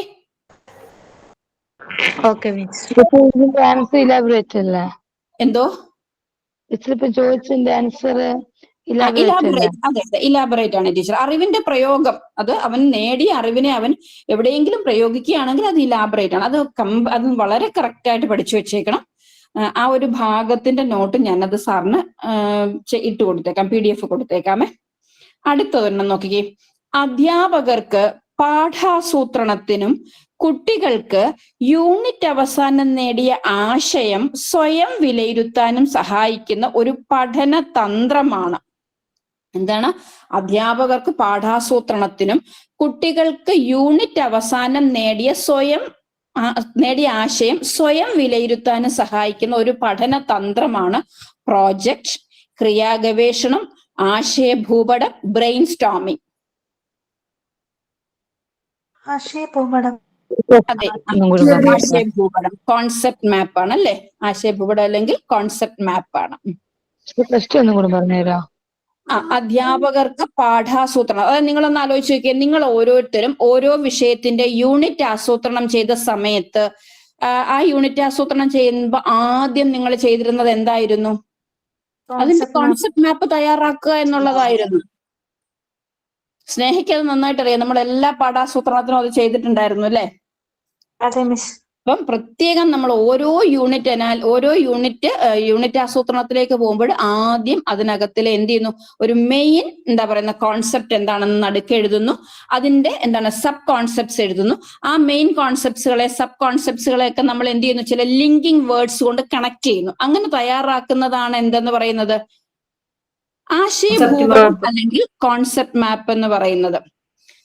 അപ്പം അധ്യാപകർക്ക് അതുപോലെ കുട്ടികൾക്ക് എന്ത് ചെയ്യുന്നു, യൂണിറ്റ് അവസാനം നേടിയ ആശയം സ്വയം വിലയിരുത്താൻ അവർക്ക് എഴുതി നോക്കാം ഈ കോൺസെപ്റ്റ് മാപ്പ്. ടീച്ചർ പറഞ്ഞിരിക്കുന്ന ആ ഓരോ കോൺസെപ്റ്റ്സ് വെച്ചിട്ടും കുട്ടിക്ക് എന്ത് ചെയ്യാം, ഒരു കോൺസെപ്റ്റ് മാപ്പ് തയ്യാറാക്കാം. അത് പഠിക്കുന്നതിനകത്തുള്ള ഏറ്റവും വലിയൊരു ഓർമ്മ നിലനിർത്താനുള്ള ഏറ്റവും വലിയൊരു മെത്തേഡ് മൈൻഡ് മാപ്പിംഗ് എന്ന് പറഞ്ഞൊരു കാര്യമുണ്ട്. അതുമായി ബന്ധപ്പെട്ട് നമുക്ക് ഈ ആശയഭൂപടം തയ്യാറാക്കാനും പറ്റും. അപ്പൊ മനസ്സിലായല്ലോ അധ്യാപകർക്ക് പാഠാസൂത്രണം. അതെങ്ങനെയാണ് ഒരു കോൺസെപ്റ്റ് മാപ്പ് തയ്യാറാക്കുന്നത്? ഒരു മെയിൻ ആശയം മിഡിലില്, അതിന്റെ സബ് ആശയങ്ങൾ അതിന്റെ സൈഡിലെല്ലാം എഴുതി ഇവയെല്ലാം എന്ത് ചെയ്യുന്നു, കണക്റ്റിംഗ് വേർഡ്സ് കൊണ്ട് ലിങ്ക് ചെയ്യും. ആരാണ് ആശയഭൂപടത്തിന്റെ ഉപജ്ഞാതാവ് സൈക്കോളജിയില്? യെസ്, ജോസഫ് ഡി നൊവാക്ക് എന്ന് പറയുന്ന ആളാണ് ആശയഭൂപടം കൊണ്ടത്. Joseph D Novak. ഓക്കെ, ഇനി അടുത്ത ഒരെണ്ണം, ആ ഒരു ഭാഗം കുറച്ച് കൂടുതലായിട്ടുള്ള ഒരെണ്ണമാണ്. പരിസര പഠന ക്ലാസ്സിൽ ഉപകരണം രൂപകൽപ്പന ചെയ്യാനുള്ള പ്രവർത്തനം കുട്ടിക്ക് നൽകുന്നതിലൂടെ ടീച്ചർ ഊന്നുന്നത് ഏതു മേഖലയുടെ വികാസത്തിനായിരിക്കും? പരിസര പഠന ക്ലാസ്സിൽ ഉപകരണം രൂപകൽപ്പന ചെയ്യാനുള്ള പ്രവർത്തനം കുട്ടിക്ക് നൽകുന്നതിലൂടെ ടീച്ചർ ഊന്നുന്നത് ഏത് മേഖലയുടെ വികാസത്തിനായിരിക്കും? പ്രക്രിയാശേഷി മേഖല, സർഗാത്മക മേഖല, പ്രയോഗ മേഖല, വിജ്ഞാന മേഖല.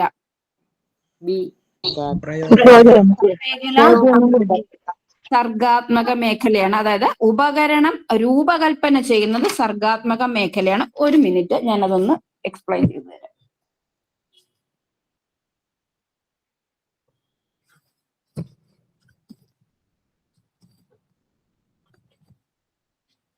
മിസ്സേ, ക്വസ്റ്റ്യൻ ഒന്നും കൂടെ റിപ്പീറ്റ് ചെയ്യോ? പറയാം. പരിസര പഠന ക്ലാസ്സിൽ ഉപകരണം രൂപകൽപ്പന ചെയ്യാനുള്ള പ്രവർത്തനം. പരിസര പഠന ക്ലാസ്സിൽ ഉപകരണം രൂപകൽപ്പന ചെയ്യാനുള്ള പ്രവർത്തനം കുട്ടിക്ക് നൽകുന്നതിലൂടെ ടീച്ചർ ഊന്നുന്നത് ഏത് മേഖലയുടെ വികാസത്തിനായിരിക്കും?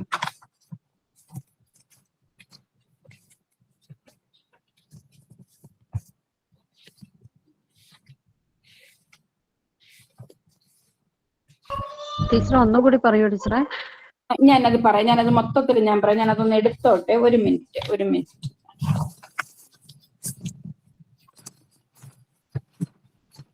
അത് നാലും നിങ്ങൾ കറക്റ്റ് ആയിട്ട് അറിഞ്ഞിരിക്കേണ്ട കാര്യമാണ്. അതുകൊണ്ടാണ്.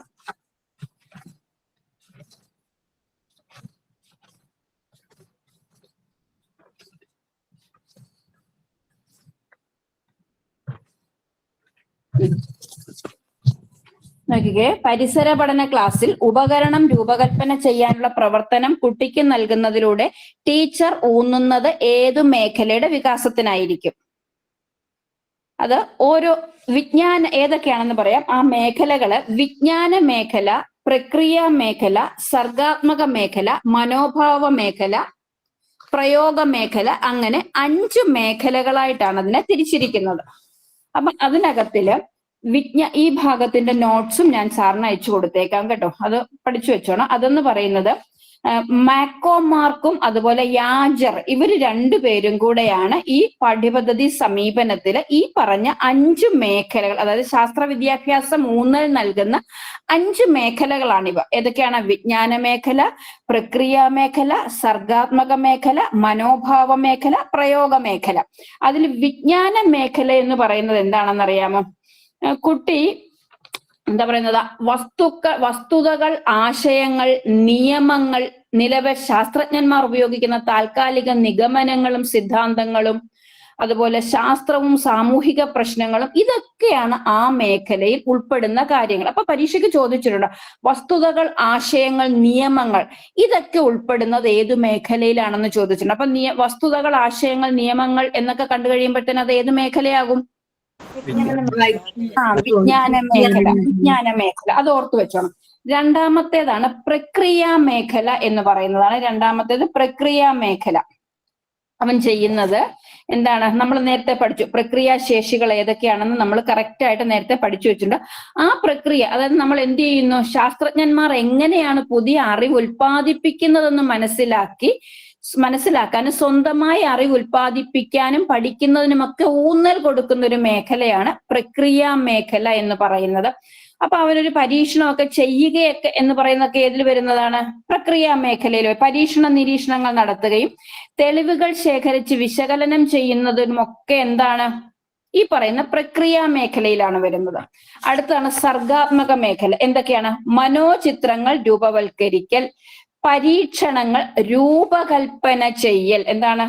പരീക്ഷണങ്ങൾ രൂപകൽപ്പന ചെയ്യൽ, വസ്തുക്കളെയും ആശയങ്ങളെയും പുതിയ രീതിയിൽ ബന്ധിപ്പിക്കൽ, വസ്തുക്കൾക്ക് സാധാരണമല്ലാത്ത അല്ലെങ്കിൽ ബദൽ ഉപയോഗങ്ങൾ കണ്ടെത്തൽ, പ്രശ്നങ്ങൾക്കും പ്രഹേളികകൾക്കും ഉത്തരം കണ്ടെത്തൽ, ഭ്രമകൽപ്പനകൾ രൂപീകരിക്കൽ, ഉപകരണങ്ങളും യന്ത്രങ്ങളും ഡിസൈൻ ചെയ്യൽ. അപ്പൊ ക്ലാസ്സിൽ നമ്മുടെ ക്വസ്റ്റ്യൻ ഇതല്ലായിരുന്നു. പരിസര പഠന ക്ലാസ്സിൽ ഉപകരണം രൂപകൽപ്പന ചെയ്യാനുള്ള പ്രവർത്തനം കുട്ടിക്ക് നൽകുന്നതിലൂടെ ടീച്ചർ ഊന്നുന്നത് ഏത് മേഖലയ്ക്കാണ്? സർഗാത്മക മേഖല. ഓക്കെ. പിന്നെ സ്വപ്നം കാണൽ, വേറിട്ട ചിന്തകൾ, എല്ലാവരും കാണുന്നതല്ലാതെ നമ്മൾ വേറൊരു രീതിയിലൂടെ നമ്മൾ ചിന്തിക്കുന്നത്, ഇതെല്ലാം സർഗാത്മക മേഖലയിൽ ഉൾപ്പെടുന്നതാണ്. ഇനി അടുത്തത് മനോഭാവ മേഖലയിൽ വരുന്നതാണ്. ശാസ്ത്രീയമായ അറിവിനോടും ശാസ്ത്ര വിദ്യാഭ്യാസത്തോടും കൂടുതൽ മമതാപരമായ നിലപാടുണ്ടാക്കൽ, സ്വന്തം കഴിവിലുള്ള വിശ്വാസം, മാനുഷിക വികാരങ്ങളെ മനസ്സിലാക്കാനും വിലമതിക്കാനുമുള്ള കഴിവ്, മറ്റുള്ളവരുടെ നിലപാടുകളോടും ചിന്തകളോടും കൂടുതൽ സംവേദനക്ഷമത ഉണ്ടായിരിക്കൽ, സ്വന്തം വികാരവിചാരങ്ങൾ സൃഷ്ടിപരമായി പ്രകടിപ്പിക്കൽ, വൈയക്തിക മൂല്യങ്ങളിൽ കാര്യകാരണ ബോധത്തോടെ ചിന്തിച്ചു തീരുമാനമെടുക്കൽ. ഇതിത്രയും മനോഭാവ മേഖലയാണ്. കാണാതെ പഠിച്ചു വെച്ചേക്കണം കേട്ടോ. പിന്നെ പ്രയോഗ മേഖലയിലും ഇതുപോലെ തന്നെയുണ്ട്. ശാസ്ത്ര ആശയങ്ങളുടെ ഉദാഹരണങ്ങൾ ദൈനംദിന ജീവിതത്തിൽ നിരീക്ഷിക്കുക, സ്വായത്തമാക്കുന്ന ആശയങ്ങളും ശേഷികളും ജീവിതത്തിൽ സാങ്കേതിക വിദ്യയുമായി ബന്ധപ്പെട്ട പ്രശ്നങ്ങൾ പരിഹരിക്കാൻ ഉപയോഗപ്പെടുത്തുക, വീട്ടിലെ ഉപകരണങ്ങളുമായി ബന്ധപ്പെട്ട ശാസ്ത്ര ആശയങ്ങളെക്കുറിച്ച് ധാരണയുണ്ടാക്കൽ, ദൈനംദിന ജീവിതത്തിലെ പ്രശ്നങ്ങൾ പരിഹരിക്കുന്നതിന് ശാസ്ത്രത്തിന്റെ പ്രക്രിയകൾ പ്രയോജനപ്പെടുത്തൽ, ശാസ്ത്ര സംബന്ധമായ സംഭവ വികാസങ്ങളെ വിലയിരുത്താനുള്ള കഴിവ്, ആഹാരം, ആരോഗ്യം, ജീവിതശൈലി. ഇതും പരീക്ഷയ്ക്ക് പ്രീവിയസ് ക്വസ്റ്റ്യൻ ആണ്. ആഹാരം, ആരോഗ്യം, ജീവിതശൈലി തുടങ്ങിയവയിൽ വ്യക്തിപരമായി ശാസ്ത്രീയ തീരുമാനമെടുക്കൽ, മറ്റു വിഷയങ്ങളുമായി ശാസ്ത്രത്തെ ബന്ധപ്പെടുത്തൽ. ഇത് ഇത്രയും പ്രയോഗ മേഖലയാണ്. അപ്പൊ ഇത് ഞാൻ സാറിന് അയച്ചു കൊടുത്തേക്കാം. ഇത് നന്നായിട്ട് വളരെ മനോഹരമായിട്ട് ഇത് കാണാതെ പഠിച്ചു വെച്ചേക്കണം. ഇത് പരീക്ഷയ്ക്ക് ചോദിക്കാം. മിക്കവാറുമുള്ള ക്വസ്റ്റ്യൻസിനകത്തിലെല്ലാം ഇത് ചോദിക്കുന്നുണ്ട് കേട്ടോ. അപ്പൊ അത് കാണാതെ പഠിച്ച് തന്നെ വെച്ചേക്കണം. ഇനി അടുത്തത് നിരന്തര വിലയിരുത്തൽ, ആത്യന്തിക വിലയിരുത്തൽ എന്നിവയിലെ ഒരു കുട്ടിയുടെ നില കൃത്യമായി പ്രതിപാദിക്കുന്ന രേഖ. എന്താണ്? നിരന്തര വിലയിരുത്തൽ, ആത്യന്തിക വിലയിരുത്തൽ. അറിയാമല്ലോ, കണ്ടിന്യൂസ് ഇവാലുവേഷനും അതുപോലെ ആത്യന്തികമായ വിലയിരുത്തൽ എന്ന് പറയുന്നതും കണ്ടിന്യൂസ് ആൻഡ് കോംപ്രിഹെൻസീവ് ഇവാലുവേഷൻ എന്ന് നമ്മൾ പറയുന്ന അതില് ഒരു കുട്ടിയുടെ നില കൃത്യമായി പ്രതിപാദിക്കുന്ന രേഖയാണ് പ്രതിഫലനാത്മക കുറിപ്പ്, ദൈനംദിന ആസൂത്രണ രേഖ, പഠന പുരോഗതി രേഖ, സഞ്ചിത രേഖ. ഡി. ഏതാണ്? സഞ്ചിത രേഖ. നോ. സഞ്ചിത രേഖ എന്തോ? ഒന്നുകൂടെ കേട്ടോ. നിരന്തര വിലയിരുത്തൽ, ആത്യന്തിക വിലയിരുത്തൽ എന്നിവയിലെ ഒരു കുട്ടിയുടെ നില കൃത്യമായി പ്രതിപാദിക്കുന്ന രേഖ പ്രതിഫലനാത്മക കുറിപ്പ്, ദൈനംദിനാസൂത്രണ രേഖ, പഠന പുരോഗതി രേഖ, സഞ്ചിത രേഖ.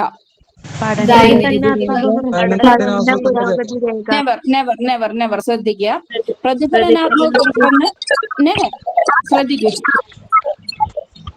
അനുശ്രീ ടീച്ചറെ ഫോൺ ശബ്ദം മൈക്കൊന്ന് ഓഫ് ചെയ്യാം. അനുശ്രീ ടീച്ചറെ നേരത്തെ നമ്മൾ ആരോ നിങ്ങൾ പറഞ്ഞു പ്രതിഫലനാത്മക കുറിപ്പ്. പ്രതിഫലനാത്മക കുറിപ്പ് എന്താണ്? ടീച്ചർ അവരുടെ ടീച്ചിങ് മാനുവലിന്റെ ഏറ്റവും അവസാനം തയ്യാറാക്കുന്നതല്ലേ പ്രതിഫലനാത്മക കുറിപ്പ്? ടീച്ചറുടെ മികവുകളൊക്കെ അല്ലേ അവിടെ എഴുതി വെക്കുന്നതെന്ന് നേരത്തെ ഞാൻ പറഞ്ഞതായിരുന്നു ഒരു ആൻസറിൽ. ദൈനംദിനാസൂത്രണ രേഖയില് നമ്മള് ആത്യന്തിക വിലയിരുത്തൽ വരുന്നുണ്ടോ? നിങ്ങൾ എഴുതിയിട്ടുണ്ടായിരുന്നോ? നിരന്തര വിലയിരുത്തൽ മാത്രമല്ലേ നിങ്ങളുടെ ടീച്ചിങ് മാനുവലിൽ നിങ്ങൾ എഴുതുന്നുള്ളൂ, ആത്യന്തിക വിലയിരുത്തൽ എഴുതാറില്ല. സഞ്ചിത രേഖ എന്താണ്? പഠനവുമായി ബന്ധപ്പെട്ടിട്ടാണോ നമ്മള്? ആത്യന്തിക വിലയിരുത്തലിൽ സഞ്ചിത രേഖയിൽ വരുന്നുണ്ടോ? സഞ്ചിത രേഖ എന്താണ്? വിവരങ്ങൾ. ഒരു കുട്ടിയുടെ ആദ്യം മുതലുള്ള വിവരങ്ങൾ ക്രമമായി രേഖപ്പെടുത്തുന്ന ഒരു രേഖയല്ലേ സഞ്ചിത രേഖ അല്ലെങ്കിൽ ക്യുമുലേറ്റീവ് റെക്കോർഡ് എന്ന് പറയുന്നത്. അപ്പൊ അത് മൂന്നുമല്ല, പിന്നെ എന്താണ്? പഠന പുരോഗതി രേഖ. നിങ്ങൾ ഓരോരുത്തരും ടീച്ചിങ് പ്രാക്ടീസ് കഴിഞ്ഞ് വന്ന വേളയിൽ നിങ്ങളുടെ സ്കൂളിൽ നിങ്ങൾ അവരുടെ ഒരു പ്രോഗ്രസ് റിപ്പോർട്ട് പോലെ ഒരു പേപ്പർ ഫില്ല് ചെയ്തുകൊണ്ട് വന്നില്ലേ? സെപ്പ്, സ്റ്റുഡന്റ് ഇവാലുവേഷൻ പ്രൊഫൈൽ ചെയ്തായിരുന്നോ? അവിടെയാണ് നമ്മൾ കുഞ്ഞിന്റെ നിരന്തര വിലയിരുത്തലും അവന്റെ മാർക്കുകള്, അവന്റെ എന്താ പറയുന്ന മുഴുവൻ കാര്യങ്ങളെ പറ്റിയിട്ട് നമ്മൾ എഴുതി രേഖപ്പെടുത്തിക്കൊണ്ട് വന്ന ഒരു രേഖയാണ് നമ്മുടെ പഠന പുരോഗതി രേഖ അല്ലെങ്കിൽ സ്റ്റുഡന്റ് ഇവാലുവേഷൻ പ്രൊഫൈൽ അല്ലെങ്കിൽ സെപ്പ് എന്ന് പറയുന്ന ഒരു സാധനം നിങ്ങൾ ചെയ്തിട്ടുണ്ട്. ഉറപ്പായിട്ട് നിങ്ങൾ സ്കൂളിൽ ടീച്ചിങ് പ്രാക്ടീസ് കഴിഞ്ഞ് വന്ന സമയത്ത് നിങ്ങൾ കൊണ്ടുവന്നൊരു സാധനമാണ് സെപ്പ്. ഉണ്ട്. അപ്പൊ അതിനകത്തിലല്ലേ നമ്മൾ കുഞ്ഞിന്റെ നിരന്തര വിലയിരുത്തലും ആത്യന്തിക വിലയിരുത്തലും ഒക്കെ രേഖപ്പെടുത്തിയത്. ഞാനൊന്ന് വായിക്കാം. സ്റ്റുഡൻസ് ഇവാലുവേഷൻ പ്രൊഫൈൽ അല്ലെങ്കിൽ സെപ്പ് മൂല്യനിർണയത്തിന്റെ അടിസ്ഥാനത്തിൽ ഓരോ വിദ്യാർത്ഥിയുടെയും പഠന പുരോഗതി രേഖ തയ്യാറാക്കേണ്ടത് അത്യന്താപേക്ഷിതമാണ്.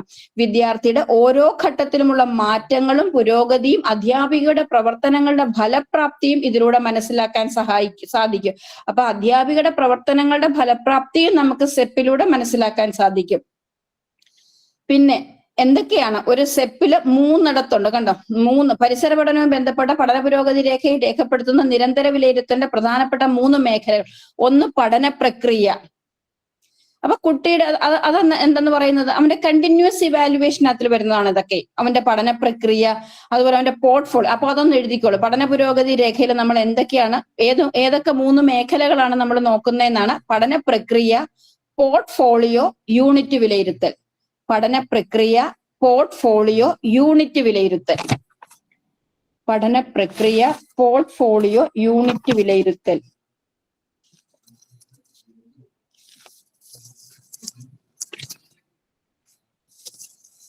എഴുതിയോ?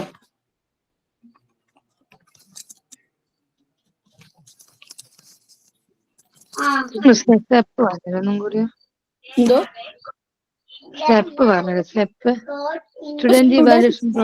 Evaluation profile. Students evaluation profile മൂല്യനിർണയത്തിന്റെ അടിസ്ഥാനത്തിൽ വിദ്യാർത്ഥിയുടെ പറഞ്ഞുതരാം. ടീച്ചർ ഞാൻ സാറിന് ഇതിനകത്തെ പ്രധാനപ്പെട്ട ഭാഗങ്ങളെല്ലാം, അതായത് ഈ പരീക്ഷയ്ക്ക് ചോദിക്കുന്ന നമ്മുടെ SCERTയുടെ ഈ ഹാൻഡ് ബുക്കിനകത്തുള്ള പ്രധാനപ്പെട്ട കാര്യങ്ങളെല്ലാം ഞാൻ സാറിന് PDF ആയിട്ട് അയച്ചു കൊടുത്തേക്കാം. സാർ അത് നിങ്ങൾക്ക് തരും. നിങ്ങൾ അതൊന്ന് വായിച്ചു നോക്കിയാൽ മതി കേട്ടോ. ഓക്കെ, വായിച്ചു നോക്കിയിട്ടേ പോകാവുള്ളൂ പരീക്ഷയ്ക്ക്. അടുത്തത് ഫലപ്രദമായ പാഠ്യപദ്ധതി വിനിമയത്തിനു വേണ്ടി തന്റെ സ്കൂളിന് ചുറ്റുമുള്ള പരിസര പഠന ഉപാധികൾ ഉൾപ്പെടുത്തി ടീച്ചർ തയ്യാറാക്കുന്ന രേഖ ഏത്? ശ്രദ്ധിക്കുക, ഫലപ്രദമായ പാഠ്യപദ്ധതി വിനിമയത്തിനു വേണ്ടി തന്റെ സ്കൂളിനു ചുറ്റുമുള്ള പരിസര പഠന ഉപാധികൾ ഉൾപ്പെടുത്തി ടീച്ചർ തയ്യാറാക്കുന്ന രേഖ ഏത്? എ ആശയ ഭൂപടം, ബി രാഷ്ട്രീയ ഭൂപടം, സി വിഭവ ഭൂപടം, ഡി ചരിത്ര ഭൂപടം. വിഭവ ഭൂപടം. വിഭവ ഭൂപടം അതറിയാമല്ലോ, വിഭവ ഭൂപടം. ഓക്കെ, അത് തന്നെ. ഇനി അടുത്തത്, LP ക്ലാസ്സിൽ പഠന പ്രക്രിയയുടെ ഭാഗമായി പട്ടികകൾ, ചിത്രങ്ങൾ, പോസ്റ്ററുകൾ, വിവരങ്ങൾ എന്നിവ തയ്യാറാക്കുന്ന കുട്ടിയിൽ വികസിക്കുന്ന അടിസ്ഥാന പ്രക്രിയാശേഷി ഏത്? LP ക്ലാസ്സിൽ പഠന പ്രക്രിയയുടെ ഭാഗമായി പട്ടികകൾ, ചിത്രങ്ങൾ, പോസ്റ്ററുകൾ, വിവരങ്ങൾ എന്നിവ തയ്യാറാക്കുന്ന കുട്ടിയിൽ വികസിക്കുന്ന അടിസ്ഥാന പ്രക്രിയാശേഷി ഏത്? ഉപകരണങ്ങൾ കൈകാര്യം ചെയ്യൽ, ബി ആശയവിനിമയം, സി ചരങ്ങളെ നിയന്ത്രിക്കൽ, ഡി പരികൽപ്പന രൂപീകരിക്കൽ. അതെ, ആശയവിനിമയം ചെയ്യൽ. അതെ, ആശയവിനിമയം ചെയ്യൽ. അതാണ്. ഓക്കെ, ഇനിയും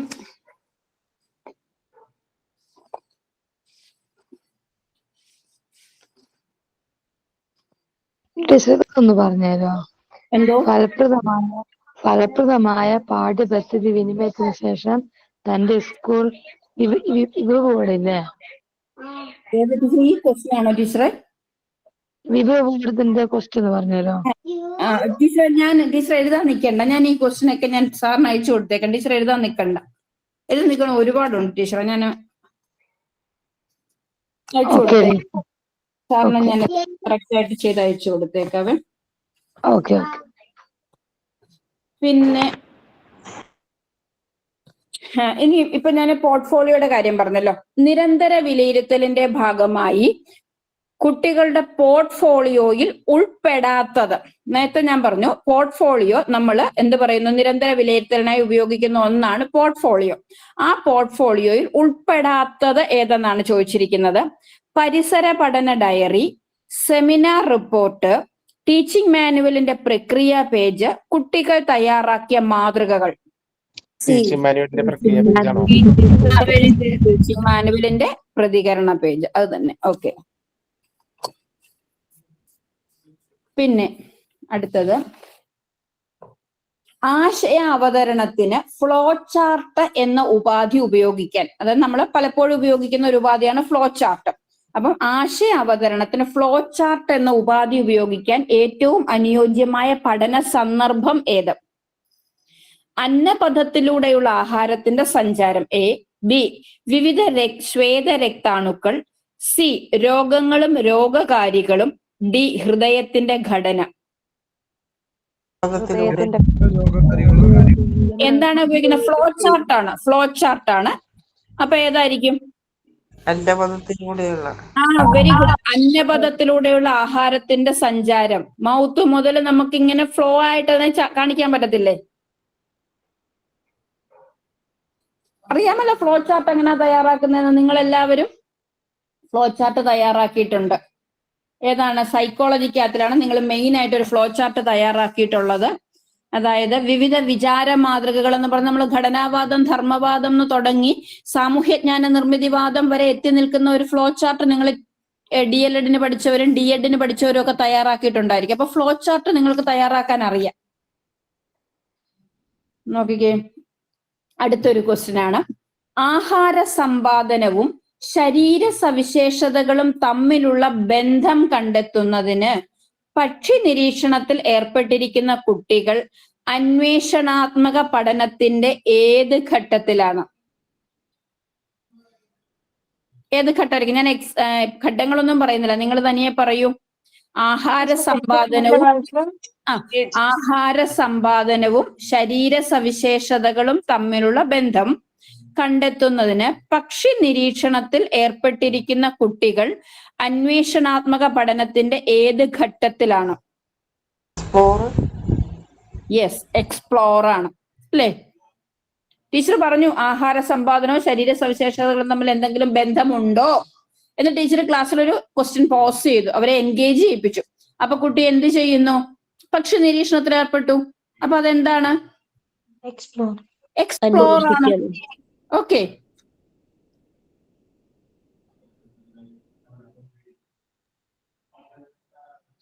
ജലത്തിനാണോ മണ്ണെണ്ണയ്ക്കാണോ സാന്ദ്രത കൂടുതൽ എന്ന് കണ്ടെത്തുന്നതിനുള്ള പരീക്ഷണത്തിൽ അധ്യാപിക കുട്ടികളെ എല്ലാ ഘട്ടങ്ങളിലും വിലയിരുത്തുന്നു. ഇത് വിലയിരുത്തലിന്റെ ഏത് തലത്തിൽ ഉൾപ്പെടുന്നു? നോക്കിക്കേ, ക്വസ്റ്റ്യൻ ശ്രദ്ധിച്ച്. ജലത്തിനാണോ മണ്ണെണ്ണയ്ക്കാണോ സാന്ദ്രത കൂടുതൽ എന്ന് കണ്ടെത്തുന്നതിനുള്ള പരീക്ഷണത്തിൽ അധ്യാപിക കുട്ടികളെ എല്ലാ ഘട്ടങ്ങളിലും വിലയിരുത്തുന്നു. ഇത് വിലയിരുത്തലിന്റെ ഏത് തലത്തിൽ ഉൾപ്പെടുന്നു? ഏതിനായിരിക്കും? ഞാൻ ഓപ്ഷൻസ് വായിക്കില്ല, നിങ്ങൾ പറയണം. ഏതാ? നിരന്തര അങ്ങനെയല്ല, ഏത് തലം എന്ന് പറയുമ്പോൾ 3 തലമാണ്. ഏതൊക്കെയാണ്? പഠനത്തിനായുള്ള വിലയിരുത്തൽ, പഠനത്തെ വിലയിരുത്തൽ, പഠനം തന്നെ വിലയിരുത്തൽ. Very good. പഠനത്തിനായുള്ള വിലയിരുത്തൽ, അത് പഠനത്തിനോടൊപ്പം നടക്കണം. ടീച്ചർ ആ യൂണിറ്റിനകത്ത് ഒരു പരീക്ഷണം ചെയ്യിപ്പിക്കുന്നു. ആ പരീക്ഷണത്തിന്റെ ഓരോ ഘട്ടത്തിലും ടീച്ചർ എന്ത് ചെയ്യുന്നു? കുട്ടികളെ എന്ത് ചെയ്യുന്നു? വിലയിരുത്തുന്നു. അപ്പൊ അതെന്താണ്? പഠനത്തിനായുള്ള വിലയിരുത്തൽ. വീണ്ടും മുമ്പേ വന്ന ഒരു ക്വസ്റ്റ്യൻ ചോദിച്ചിരിക്കുകയാണ്. മലിനജലം ശുദ്ധീകരിക്കുന്നതിനുള്ള നൂതനമായ ഒരു ഉപകരണം. ഇതിനു മുമ്പുള്ള ക്വസ്റ്റ്യനിൽ ഒരു ഡൗട്ട് ചോദിച്ചോട്ടെ? ചോദിക്കൂ. പഠനത്തിനായുള്ള വിലയിരുത്തൽ എന്ന് പറയുന്ന ആ പ്രോസസ്സില് ടീച്ചറും സ്റ്റുഡൻസും അങ്ങനെ രണ്ടുപേരും വരുന്ന പ്രോസസ് അതല്ലേ? രണ്ടുപേരുണ്ട്, ടീച്ചറും സ്റ്റുഡന്റും വരുന്നുണ്ട്. ഓക്കെ. അല്ല, അതിൽ പഠനത്തെ വിലയിരുത്തൽ എന്നുള്ള ഫസ്റ്റ് പ്രോസസ് വരുമ്പോ അതില് ടീച്ചർ മാത്രമാണോ? സാറേ, പഠനത്തിനായുള്ള വിലയിരുത്തൽ എന്ന കുട്ടിയെ ടീച്ചർ വിലയിരുത്തുകയാണ്. അതായത് കുട്ടിയുടെ പഠനത്തിന്റെ ഫലപ്രാപ്തിക്കായിട്ടാണ് അത് ചെയ്യുന്നത്. അവിടെ തന്നെ അതുപോലെ തന്നെ ടീച്ചർക്കും അത് യൂസ്ഫുൾ ആണ്. എന്താണ്? ഞാൻ പഠിപ്പിക്കുന്ന എന്റെ ടീച്ചിങ് മാനുവൽ ശരിയായോ, അതല്ലെങ്കിൽ ഞാൻ കൊണ്ടുവന്ന പഠന ഉപകരണങ്ങൾ ശരിയായോ എന്നൊക്കെ വിലയിരുത്താൻ ആർക്കും സാധിക്കുന്നുണ്ട് പഠനത്തിനായുള്ള വിലയിരുത്തലിലൂടെ? ടീച്ചർക്കും കഴിയുന്നുണ്ടോ? ടീച്ചർക്കും കഴിയും. ടീച്ചർക്ക് ഒരു സ്വയം വിലയിരുത്താനും സാധിക്കും പഠനത്തിനായുള്ള വിലയിരുത്തലില്. ഓക്കെ. പക്ഷെ അസസ്മെന്റ് ആസ് ലേണിംഗിൽ ആർക്ക് പങ്കില്ല? ടീച്ചർക്ക് യാതൊരു പങ്കുമില്ല. അത് കുട്ടി സ്വയം ചെയ്യുന്നതാണ്. അവന്റെ മികവുകളും അവന്റെ പോരായ്മകളും ഒക്കെ കുട്ടി സ്വന്തമായിട്ട് കണ്ടെത്തുന്നതാണ് അവിടെ. ഓക്കെ സാറേ. ഇനി നോക്കിക്കേ, മലിനജലം ശുദ്ധീകരിക്കുന്നതിനുള്ള നൂതനമായ ഒരു ഉപകരണം രൂപകൽപ്പന ചെയ്യുന്ന കുട്ടിയിൽ വികാസം പ്രാപിക്കുന്ന മേഖല ഏതാണ്? ഞാൻ നോക്കട്ടെ, നിങ്ങൾ മുമ്പേ ശ്രദ്ധിച്ചിട്ടുണ്ടോന്ന്. Very good. സർഗാത്മക മേഖല. അതെന്താ പറഞ്ഞിരിക്കുന്നത്? അതെ. ഉപകരണം കുട്ടി എന്ത് ചെയ്യാണ്? രൂപകൽപ്പന ചെയ്യുകയാണ്. ഓക്കെ, ശരിയാണ്. അത് ശരി, അത് മതി.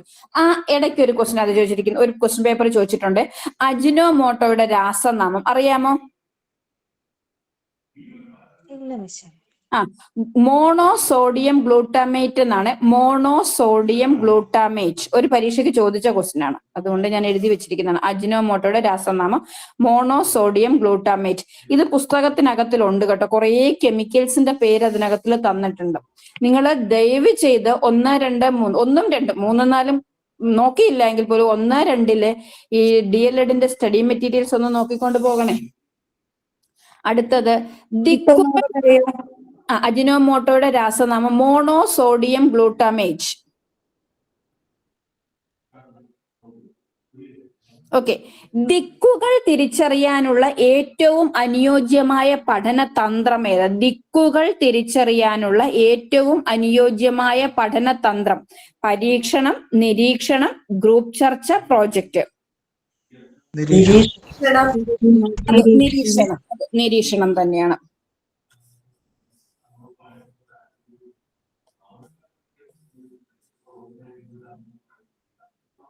നോക്കിക്കേ, പഠന നേട്ടവുമായി ബന്ധമില്ലാത്ത, നിങ്ങൾ ഒരു കാര്യം മനസ്സിലാക്കിക്കണം. ഈ പഠന നേട്ടം എന്ന് നിങ്ങൾ ഓരോരുത്തരും നിങ്ങളുടെ ടീച്ചിങ് മാനുവലിന്റെയും യൂണിറ്റ് ആസൂത്രണത്തിന്റെ ഒക്കെ ആദ്യ ഭാഗങ്ങളിൽ നിങ്ങൾ പഠന നേട്ടം എന്ന് തന്നെയാണ് എഴുതിപ്പോയത്. പക്ഷെ ഇപ്പം പഠന നേട്ടത്തിന് പകരം 1, 3, 5, 7 ക്ലാസ്സുകളിൽ പഠന ലക്ഷ്യമാണ് കേട്ടോ.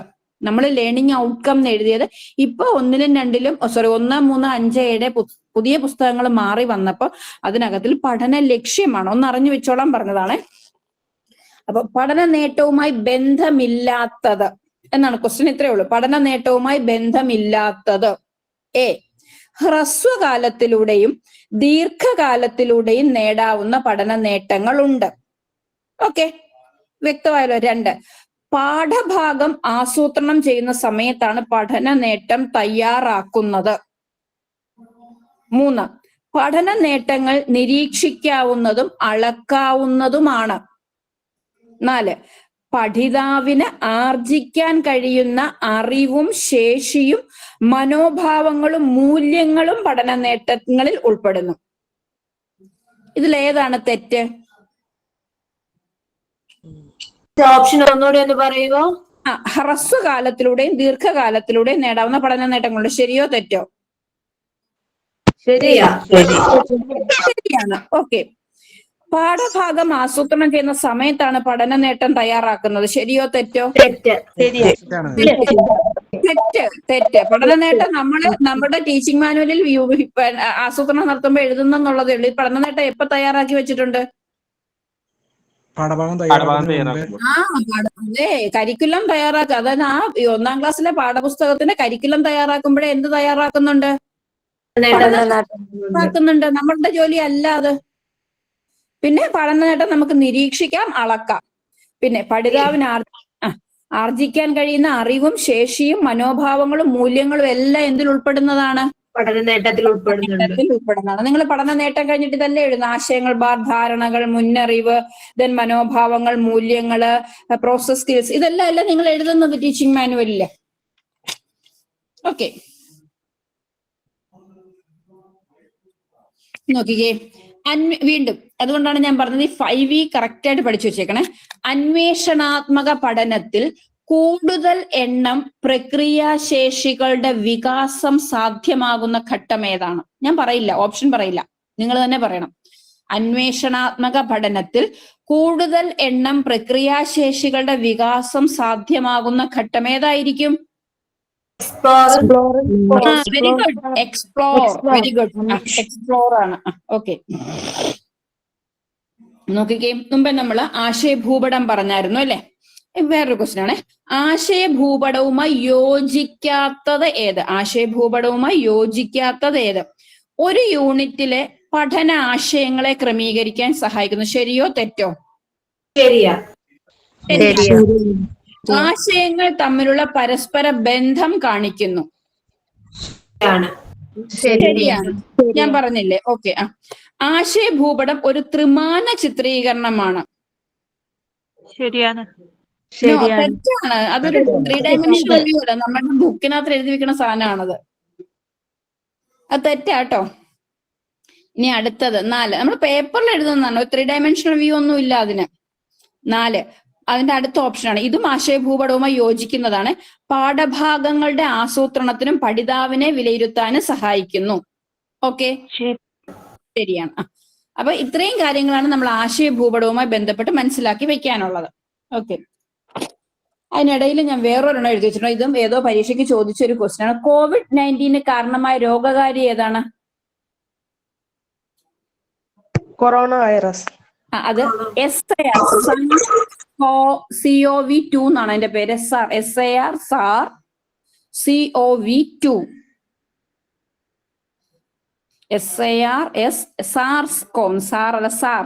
SARS-CoV-2.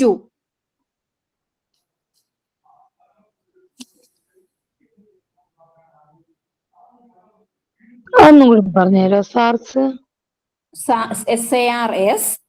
COVID-19 കാരണമായ രോഗകാരിയാണ് ടീച്ചർ. അത് SARS-CoV-2.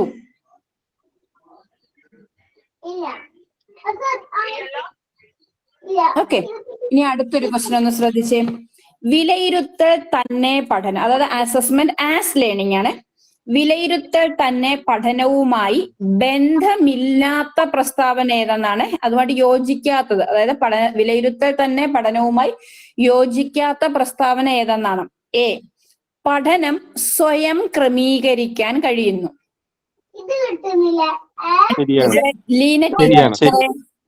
ലീന ടീച്ചറെ ടീച്ചർ കേൾക്കുന്നില്ല, കുഞ്ഞാണ് അവിടെ സംസാരിക്കുന്നത്. ഓക്കെ, അപ്പൊ പഠനം സ്വയം ക്രമീകരിക്കാൻ ശരിയാണെന്നാണോ ആദർശ് സാറെ പറഞ്ഞത്? ശരിയാണ്. ഓക്കെ. രണ്ടാമത്തെ ഓപ്ഷൻ, തന്റെ പഠനത്തെ കുറിച്ച് കൃത്യതയുള്ള നിരീക്ഷണവും വ്യാഖ്യാനവും. അല്ല, തെറ്റാണ്. കുട്ടിക്ക് സ്വന്തമായിട്ട് കൃത്യമായി നിരീക്ഷിക്കാനും വ്യാഖ്യാനിക്കാനും പറ്റത്തില്ല. അവൻ എങ്ങനെയാ അത് പറ്റുന്നത്? പൂർണ്ണമായും അവന് പറ്റത്തില്ല. വളരെ കൃത്യമായിട്ട് അവനെ തന്നെ എന്താ പറയുക, അവന്റെ കാര്യങ്ങളെ പറ്റി അവന് പറയാൻ പറ്റില്ല. പിന്നെ അടുത്തത്, തന്റെ പഠന വിടവ് സ്വയം മനസ്സിലാക്കുന്നു. ശരിയായിരിക്കുമല്ലോ അല്ലെ? എവിടെയാണോ ഒരു ഗ്യാപ്പ് വന്നതെന്ന് കുട്ടിക്ക് മനസ്സിലാവും. 4, പഠന പുരോഗതി സ്വയം വിലയിരുത്തുന്നു. അവന്റെ പഠന പുരോഗതി എത്രമാത്രം ഉണ്ട് എന്നവന് വിലയിരുത്താൻ പറ്റും. പക്ഷെ എന്ത് ചെയ്യാൻ പറ്റത്തില്ല? കൃത്യമായ ഒരു നിരീക്ഷണവും വ്യാഖ്യാനവും അവന് സ്വയം ചെയ്യാൻ പറ്റത്തില്ല. മാത്രമല്ലേ സാധിക്കത്തുള്ളൂ. കൃത്യമായി അവനെ ഒബ്സർവ് ചെയ്യാൻ അവന് പറ്റില്ല. വീണ്ടും നമ്മുടെ മുമ്പത്തെ ക്വസ്റ്റ്യൻ വന്നിരിക്കുകയാണ്. ഉപകരണങ്ങൾ രൂപകൽപ്പന ചെയ്യൽ എന്ന ശേഷി പരിസര പഠന സമീപനത്തിലെ ഏത് മേഖലയിലാണ് ഉൾപ്പെട്ടിരിക്കുന്നത്? മേഖല.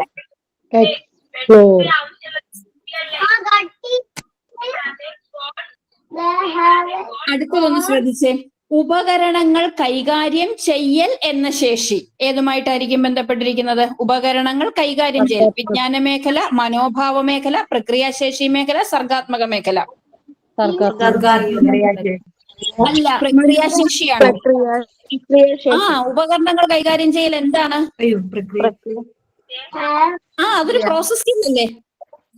അപ്പൊ ലീന ടീച്ചറെ കണ്ടില്ല. എവിടെ പോയി? അപ്പൊ ഉപകരണങ്ങൾ രൂപകൽപ്പന ചെയ്യൽ ഏതാണ്? സർഗാത്മക മേഖലയും ഉപകരണങ്ങൾ കൈകാര്യം ചെയ്യൽ പ്രക്രിയാശേഷിയുമാണ് കേട്ടോ. അത് ഇങ്ങനെ നന്നായിട്ട് മനസ്സിലാക്കി വെച്ചോണം. ഓക്കെ.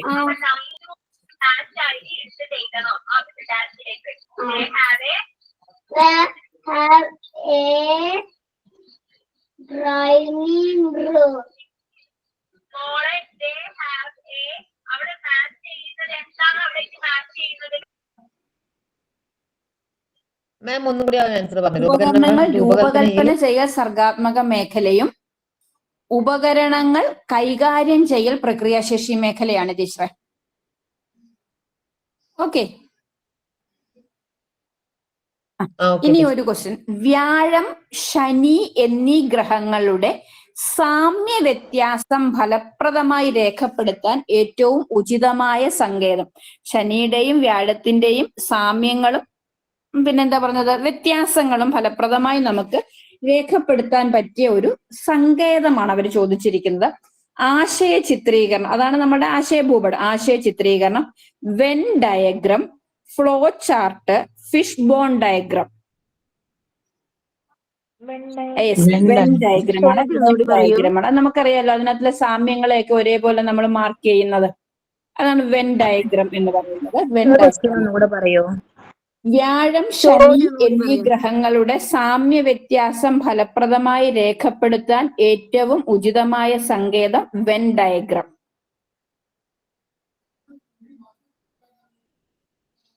ഓക്കെ. മിസ് അതൊന്ന് പറഞ്ഞു തരുമോ? ഫ്ലോ ചാർട്ട് അറിയാം, ആശയഭൂപടം അറിയാം. ഫിഷ് ബോൺ ഡയഗ്രം എന്ന് പറയുന്നത് നമ്മൾ ഒരു മീനിന്റെ ഇങ്ങനെ ഒരു മീനിനെ നമ്മൾ എടുത്തു വെക്കുമ്പോൾ അതിന്റെ മെയിൻ ഒരു ബോൺ ഇങ്ങനെ വരത്തില്ലേ, എന്നിട്ട് അതിന്റെ മുള്ളുകൾ ഇങ്ങനെ, ഞാൻ അത് വരച്ചയച്ചുതരാം എന്താണ് ഫിഷ് ബോണിന്. പിന്നെ എന്താ വെൻ ഡയഗ്രം എന്ന് പറയുന്നത്, എനിക്ക് ഇതിനകത്ത് എടുക്കാൻ അറിയത്തില്ല, അല്ലെ ഞാൻ വരച്ചു വെച്ചിട്ടുണ്ടായിരുന്നു. എന്താ ഞാൻ പറഞ്ഞത്, ഞാൻ സാറിന് അയച്ചു കൊടുക്കാവേ. Okay okay. ഇനി അടുത്തത്, വിത്തുമുളയ്ക്കലിന്റെ വിവിധ ഘട്ടങ്ങൾ പഠിക്കുവാൻ ഏറ്റവും അനുയോജ്യമായ പഠനതന്ത്രം. ഫീൽഡ് ട്രിപ്പ്, പ്രകൃതി നടത്തം, പ്രോജക്റ്റ്, സെമിനാർ. പ്രകൃതി നടത്തം. അതെങ്ങനെയാ പ്രകൃതി നടത്തത്തിൽ പിള്ളേർ വിത്തുമുളയ്ക്കൽ കാണുന്നത്? പ്രോജക്റ്റ് ആണ്. ഒരു കുട്ടിക്ക് വിത്തുമുളയ്ക്കൽ പഠിക്കാൻ കൊടുക്കുന്നത് പ്രോജക്റ്റിലാണ്. ഓക്കെ. Okay miss. ഓക്കെ. 4ാം ക്ലാസ്സിലെ കുട്ടികൾക്ക് ശരിയായ രീതിയിൽ നിരീക്ഷണക്കുറിപ്പ് എഴുതാൻ സാധിക്കുന്നില്ല. ഇത് പരിഹരിക്കാൻ ഏറ്റവും അനുയോജ്യമായ പഠനതന്ത്രം ഏത്? സർവേ, പ്രോജക്റ്റ്, കേസ് സ്റ്റഡി, ക്രിയാഗവേഷണം. ക്രിയാഗവേഷണം. ക്രിയാഗവേഷണം തന്നെ. ഓക്കെ. ഇനിയും നിങ്ങൾ ഒരു ക്വസ്റ്റ്യൻ ചോദിച്ചിട്ടുള്ളതാണ്, ശാസ്ത്രീയ രീതിയുടെ ഘട്ടങ്ങൾ ഏതൊക്കെയാണെന്ന് അറിയാമോ? ഏതാണ് ഒന്നാമത്തെ ഘട്ടം? പ്രശ്നം അനുഭവപ്പെടുന്നു. ആ. 2 പരികൽപ്പന രൂപീകരിക്കൽ. 3 ആസൂത്രണം. 4 നിർവഹണം. 5 അപഗ്രഥനം. 6 നിഗമന രൂപീകരണം. 7 റിപ്പോർട്ടിംഗ്. ഇങ്ങനെയാണ്. അതും പരീക്ഷയ്ക്ക് ചോദിച്ചിട്ടുണ്ട്. ഒന്നുകിൽ ഇതിന്റെ ഓർഡർ ചോദിക്കാം, തന്നിരിക്കുന്നത് ശരിയായ ഓർഡർ ഏതാണെന്ന് ഈ ഒരു ഓർഡറിൽ ചോദിക്കാം. അതല്ല എങ്കിൽ എന്തോ പ്രശ്നം അനുഭവപ്പെടൽ, താഴോട്ട് ആരോ ഇട്ടങ്ങ് എഴുതിയാൽ മതി. പ്രശ്നം അനുഭവപ്പെടൽ, ഒരാരോ താഴോട്ട് കൊടുക്കുക. പരികൽപ്പന രൂപീകരിക്കൽ, വീണ്ടും താഴോട്ട് ആരോ. ആസൂത്രണം, അത് കഴിഞ്ഞ് നിർവഹണം, അപഗ്രഥനം, നിഗമന രൂപീകരണം, റിപ്പോർട്ടിംഗ്.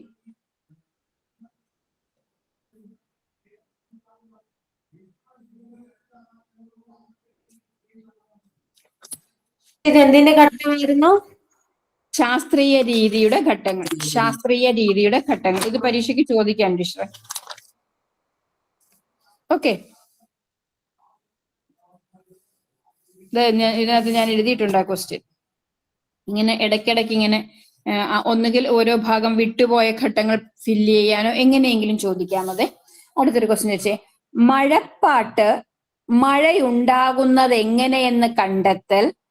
കേട്ടോ, ശ്രദ്ധിച്ചോണേ. മഴപ്പാട്ട് മഴയുണ്ടാകുന്നത് എങ്ങനെയെന്ന കണ്ടെത്തൽ, മഴമാപിനി നിർമ്മിക്കൽ, ജലസംരക്ഷണ മാർഗങ്ങൾ സ്വീകരിക്കൽ എന്നിവയിലൂടെ മഴ എന്ന തീം വിനിമയം ചെയ്യുന്ന അധ്യാപികയുടെ ക്ലാസ്സിലൂടെ പരിസര പഠന പാഠ്യപദ്ധതിയുടെ ഏത് സവിശേഷതയാണ് പ്രകടമാകുന്നത് എന്നാണ് ചോദിച്ചിരിക്കുന്നത്. എന്തൊക്കെയാണ് മഴ പഠിപ്പിക്കുകയാണ് ടീച്ചർ. തീം ബേസ്ഡ് ആണ്. പ്രീ പ്രൈമറികളിൽ നമ്മൾ തീം ബേസ്ഡ് ആയിട്ടാണ് പഠിപ്പിക്കുന്നത്. അപ്പൊ മഴ എന്ന് പറയുന്ന ഒരു തീം പഠിപ്പിക്കുന്ന ഒരു ടീച്ചർ പഠിപ്പിക്കാൻ ഉപയോഗിക്കുന്ന കാര്യങ്ങൾ ഇതൊക്കെയാണ്.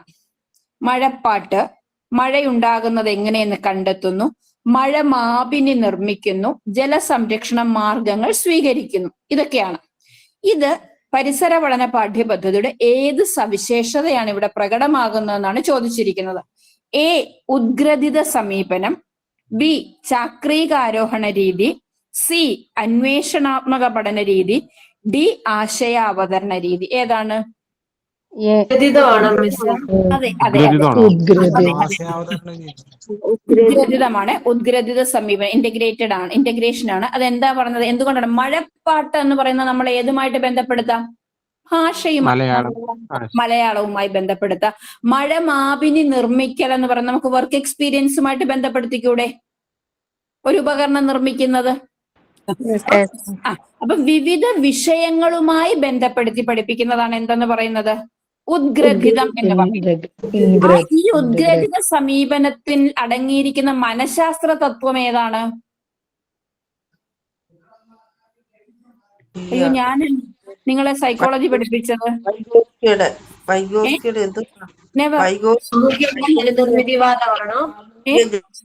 സാമൂഹിക ജ്ഞാന നിർമ്മിതി അല്ല ടീച്ചറെ, അല്ല.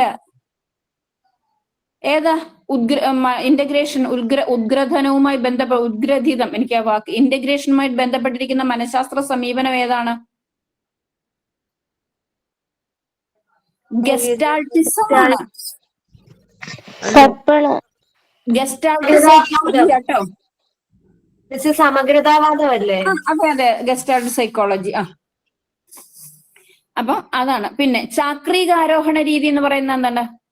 ഒരു എന്താ പറയുന്നത്, കൂടുതൽ ആഴങ്ങളിലേക്ക് പോകുന്നതാണ് എന്തെന്ന് പറയുന്നത്? ചാക്രികാരോഹണ രീതി എന്ന് പറയുന്നത്. അത് ആരുടേതാണ്? ചാക്രികാരോഹണ അത് ഒരുപാട് ക്വസ്റ്റ്യൻ പേപ്പറിനകത്ത് ചോദിച്ചിട്ടുണ്ട്.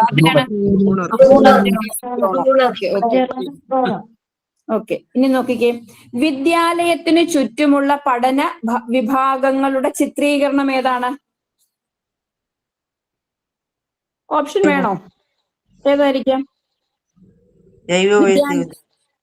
ഒന്ന് ഞാൻ പറയാം, ഓപ്ഷൻസ് വായിക്കാം. വിഭവ ഭൂപടം, ആശയ ഭൂപടം, വെൻ ഡയഗ്രം, ട്രീ ചാർട്ട്.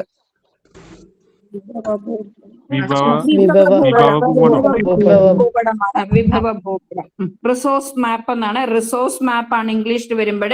വിഭവ ഭൂപടം ഇംഗ്ലീഷിൽ വരുമ്പോൾ റിസോഴ്സ് മാപ്പ് ആണ്. ഇനിയും താഴെ പറയുന്നവയിൽ കുട്ടികളുടെ പഠന പുരോഗതി രേഖ, ഇപ്പൊ എന്താണെന്ന് അറിയാം പഠന പുരോഗതി രേഖയിലല്ലേ, ഉള്ള രേഖപ്പെടുത്തലുകൾ ഏതൊക്കെയാണെന്നാണ് ചോദിച്ചിരിക്കുന്നത്. നിരന്തര വിലയിരുത്തൽ മാത്രം, ടേം വിലയിരുത്തൽ മാത്രം, സാമൂഹിക വൈകാരിക മേഖലയിലെ വിലയിരുത്തൽ. നിരന്തര വിലയിരുത്തൽ, ടേം വിലയിരുത്തൽ, സാമൂഹിക വൈകാരിക മേഖലയിലെ വിലയിരുത്തൽ. ഏതാണ്? മിസ് ക്വസ്റ്റ്യൻ ക്ലിയർ ആയിട്ടില്ലേ? താഴെ പറയുന്നവയിൽ കുട്ടികളുടെ പഠന പുരോഗതി രേഖയിൽ ഉള്ള രേഖപ്പെടുത്തലുകൾ, അതായത് പഠന പുരോഗതി രേഖയിൽ എന്തൊക്കെയാ നമ്മൾ രേഖപ്പെടുത്തുന്നതെന്ന്. നിരന്തര വിലയിരുത്തൽ മാത്രം, അത് option A. Option B term വിലയിരുത്തൽ മാത്രം. ഓപ്ഷൻ സി സാമൂഹിക വൈകാരിക മേഖലയിലെ വിലയിരുത്തൽ. ഓപ്ഷൻ ഡി നിരന്തര വിലയിരുത്തൽ, ടേം വിലയിരുത്തൽ, സാമൂഹിക വൈകാരിക മേഖലയിലെ വിലയിരുത്തൽ. ഓപ്ഷൻ ഡി ആണോ? ഓപ്ഷൻ ഡി ആണ്. ഓപ്ഷൻ ഡി ആണ്. ഇപ്പൊ അത് ക്ലിയർ ആയല്ലോ. നമ്മളെല്ലാ ഒരു കുട്ടിയുമായി ബന്ധപ്പെട്ട എല്ലാ കാര്യങ്ങളും വിലയിരുത്തുന്നതാണ് എന്ത് സെപ്പിൽ വരുന്നത്. ഒരു സെക്കൻഡ് ചേട്ടാ, ആരോ വിളിക്കുന്നു, എനിക്കറിയത്തില്ല.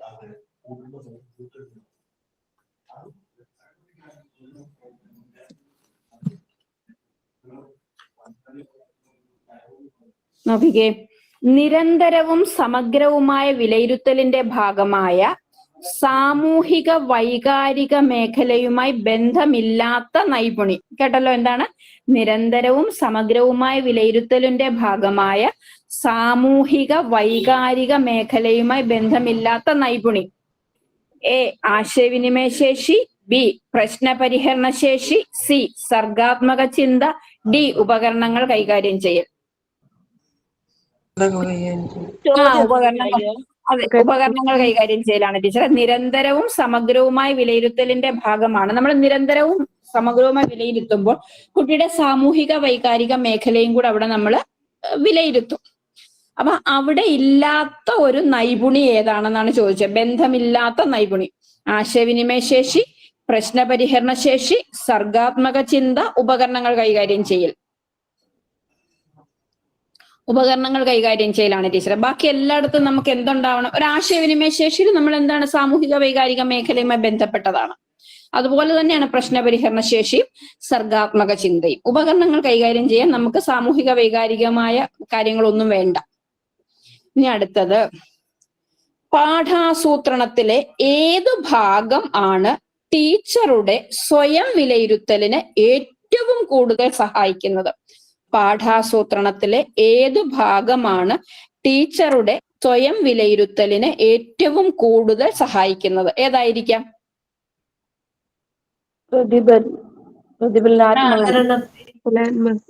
Very good. പ്രതിഫലനാത്മക കുറിപ്പാണ് കേട്ടോ. ടീച്ചർക്ക് സഹായിക്കുന്നത് പ്രതിഫലനാത്മക കുറിപ്പാണ്. ഇനി അടുത്ത ഒരെണ്ണം,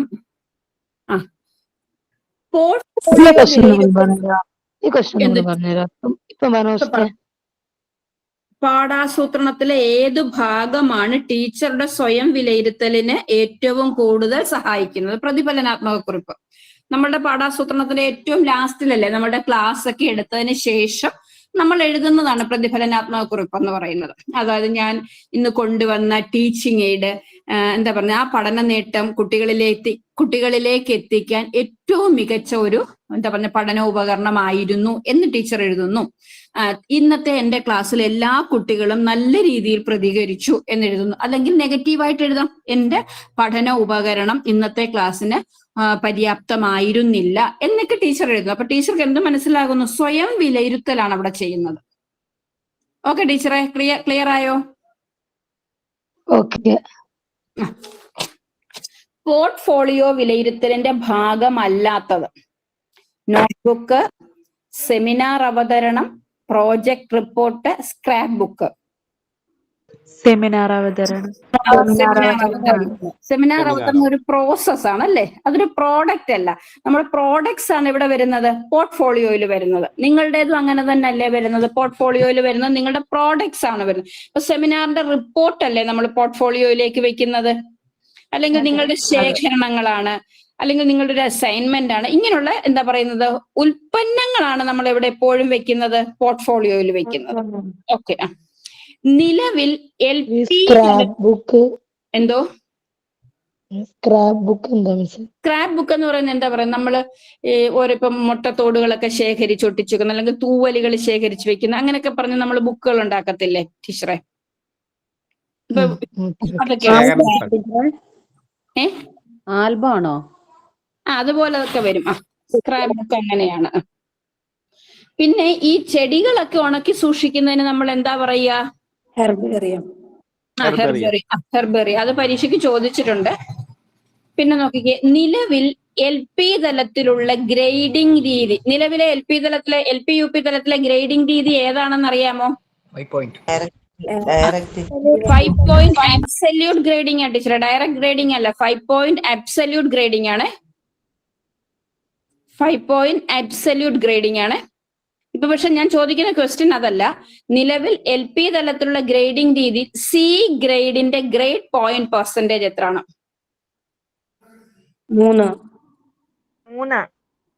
അങ്ങനെയല്ല, ഇതൊരു റേഞ്ച് ആണ്. ഞാൻ പറയാം. 50 to 70, 60 to 85, 45 to 59, 40 to 59.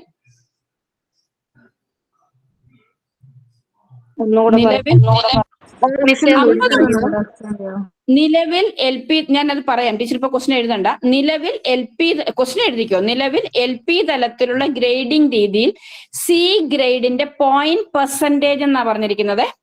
50 മുതൽ 70 വരെ, 60 മുതൽ 85 വരെ, 45 മുതൽ 59 വരെ, 40 മുതൽ 59 വരെ. 45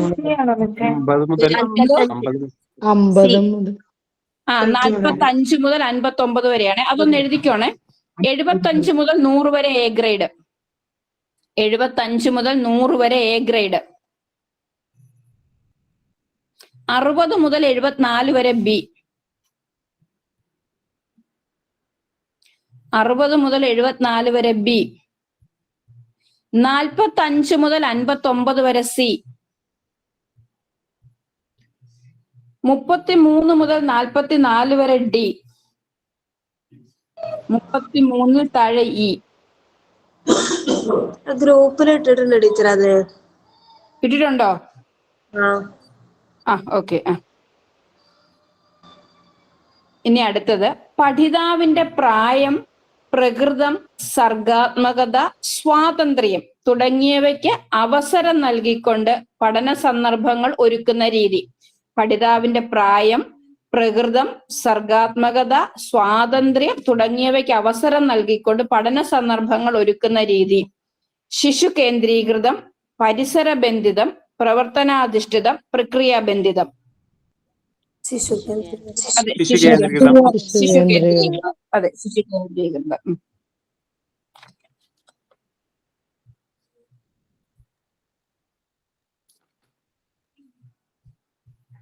നോക്കിക്കേ, അന്വേഷണാത്മക പഠനത്തിൽ കുട്ടികൾ കണ്ടെത്തിയ ആശയങ്ങൾ അനുയോജ്യമായ സങ്കേതം ഉപയോഗിച്ച് വിനിമയം ചെയ്യുന്ന ഘട്ടം ഏതാണ്? 5E വേഗം പറയൂ. അന്വേഷണാത്മക പഠനത്തിൽ കുട്ടികൾ കണ്ടെത്തിയ ആശയങ്ങൾ അനുയോജ്യമായ സങ്കേതം ഉപയോഗിച്ച് വിനിമയം ചെയ്യുന്ന ഘട്ടം. എക്സ്പ്ലെയിൻ. അതെ, എക്സ്പ്ലെയിൻ. ആസൂത്രണം, നിർവഹണം, റിപ്പോർട്ട് തയ്യാറാക്കൽ, അവതരണം എന്നിവ ഏത് പഠനതന്ത്രത്തിന്റെ ഘട്ടമാണ്? ശാസ്ത്രീയ കേൾക്കൂ. പരീക്ഷണം, സെമിനാർ, പ്രോജക്റ്റ്, നിരീക്ഷണം. പരീക്ഷണം, സെമിനാർ, പ്രോജക്റ്റ്, നിരീക്ഷണം. ആസൂത്രണം, നിർവഹണം, റിപ്പോർട്ട് തയ്യാറാക്കൽ, അവതരണം. പ്രോജക്റ്റ്. അതെ, പ്രോജക്റ്റ്. അതെ, പ്രോജക്റ്റ് ആണ്. മുമ്പേ നിങ്ങൾ ആസൂത്രണം, നിർവഹണം, റിപ്പോർട്ട് തയ്യാറാക്കൽ, അവതരണം. ആദ്യം ആസൂത്രണം ചെയ്യുന്നു, പിന്നെ നമ്മൾ നിർവഹണം നടത്തുന്നു, റിപ്പോർട്ട് തയ്യാറാക്കുന്നു, റിപ്പോർട്ട് തയ്യാറാക്കി കഴിഞ്ഞാൽ നമ്മൾ അവതരിപ്പിക്കുന്നു. ഇത് പ്രോജക്റ്റിന്റെ ഘട്ടങ്ങളാണ്. നോക്കിക്കേ, മുമ്പേ നമ്മൾ ആദ്യം തുടക്കത്തിൽ ചോദിച്ചൊരു ക്വസ്റ്റ്യൻ ആണ്. അതിന്റെ വേറൊരു വേർഷൻ ക്വസ്റ്റ്യൻ. പരിസരത്തിനെ കുറിച്ച്, പരിസരത്തിന് വേണ്ടി, പരിസരത്തിലൂടെയുള്ള പഠനമാണ് പരിസര പഠനം. ഇതിൽ പരിസരത്തിനു വേണ്ടി എന്നത് സൂചിപ്പിക്കുന്നത് പരിസരത്തിന്റെ ഉള്ളടക്കം, മനോഭാവം, പ്രക്രിയാശേഷികൾ, സർഗാത്മകത. ഞാൻ പറഞ്ഞതാ നേരത്തെ ആൻസർ. ഉള്ളടക്കം. പരിസരത്തിനു വേണ്ടി, പരിസരത്തിന് വേണ്ടി എന്നാ ടീച്ചറെ പറയുന്നത്. പരിസരത്തിനു വേണ്ടി. അപ്പൊ പരിസരത്തിന്റെ ഉള്ളടക്കം, ശ്രദ്ധിക്കൂ, പരിസരത്തിന്റെ ഉള്ളടക്കം, മനോഭാവം, പ്രക്രിയാശേഷികൾ, സർഗാത്മകത. പരിസരത്തിനു വേണ്ടി നമ്മൾ ചെയ്യുന്നതൊക്കെ ഞാൻ പറഞ്ഞ തുടക്കത്തിലേ പറഞ്ഞാണ് മനോഭാവം. പരിസരത്തിന് വേണ്ടിയല്ലേ നമ്മൾ കാര്യങ്ങൾ ചെയ്യുമ്പോൾ അതെന്താണ്? പരിസരം സംരക്ഷിക്കുക. അപ്പൊ അതെന്താണ്? ചെടികൾ വെച്ച് പിടിപ്പിക്കുക. അതൊക്കെ എന്താണ്? നമ്മുടെ മനോഭാവമാണ്. ഓക്കെ, അപ്പൊ ഞാൻ ഇത്രയും നിർത്തുകയാണ്. നിങ്ങൾക്ക് എന്തെങ്കിലും പ്രയോജനപ്പെട്ടോ എനിക്കറിയില്ല.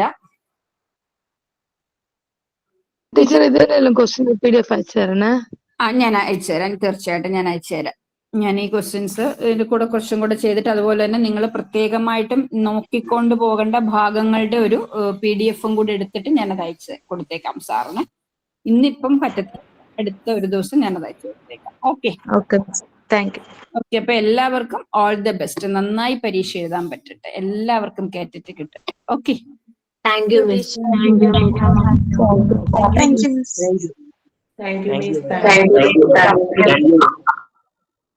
Thank you miss.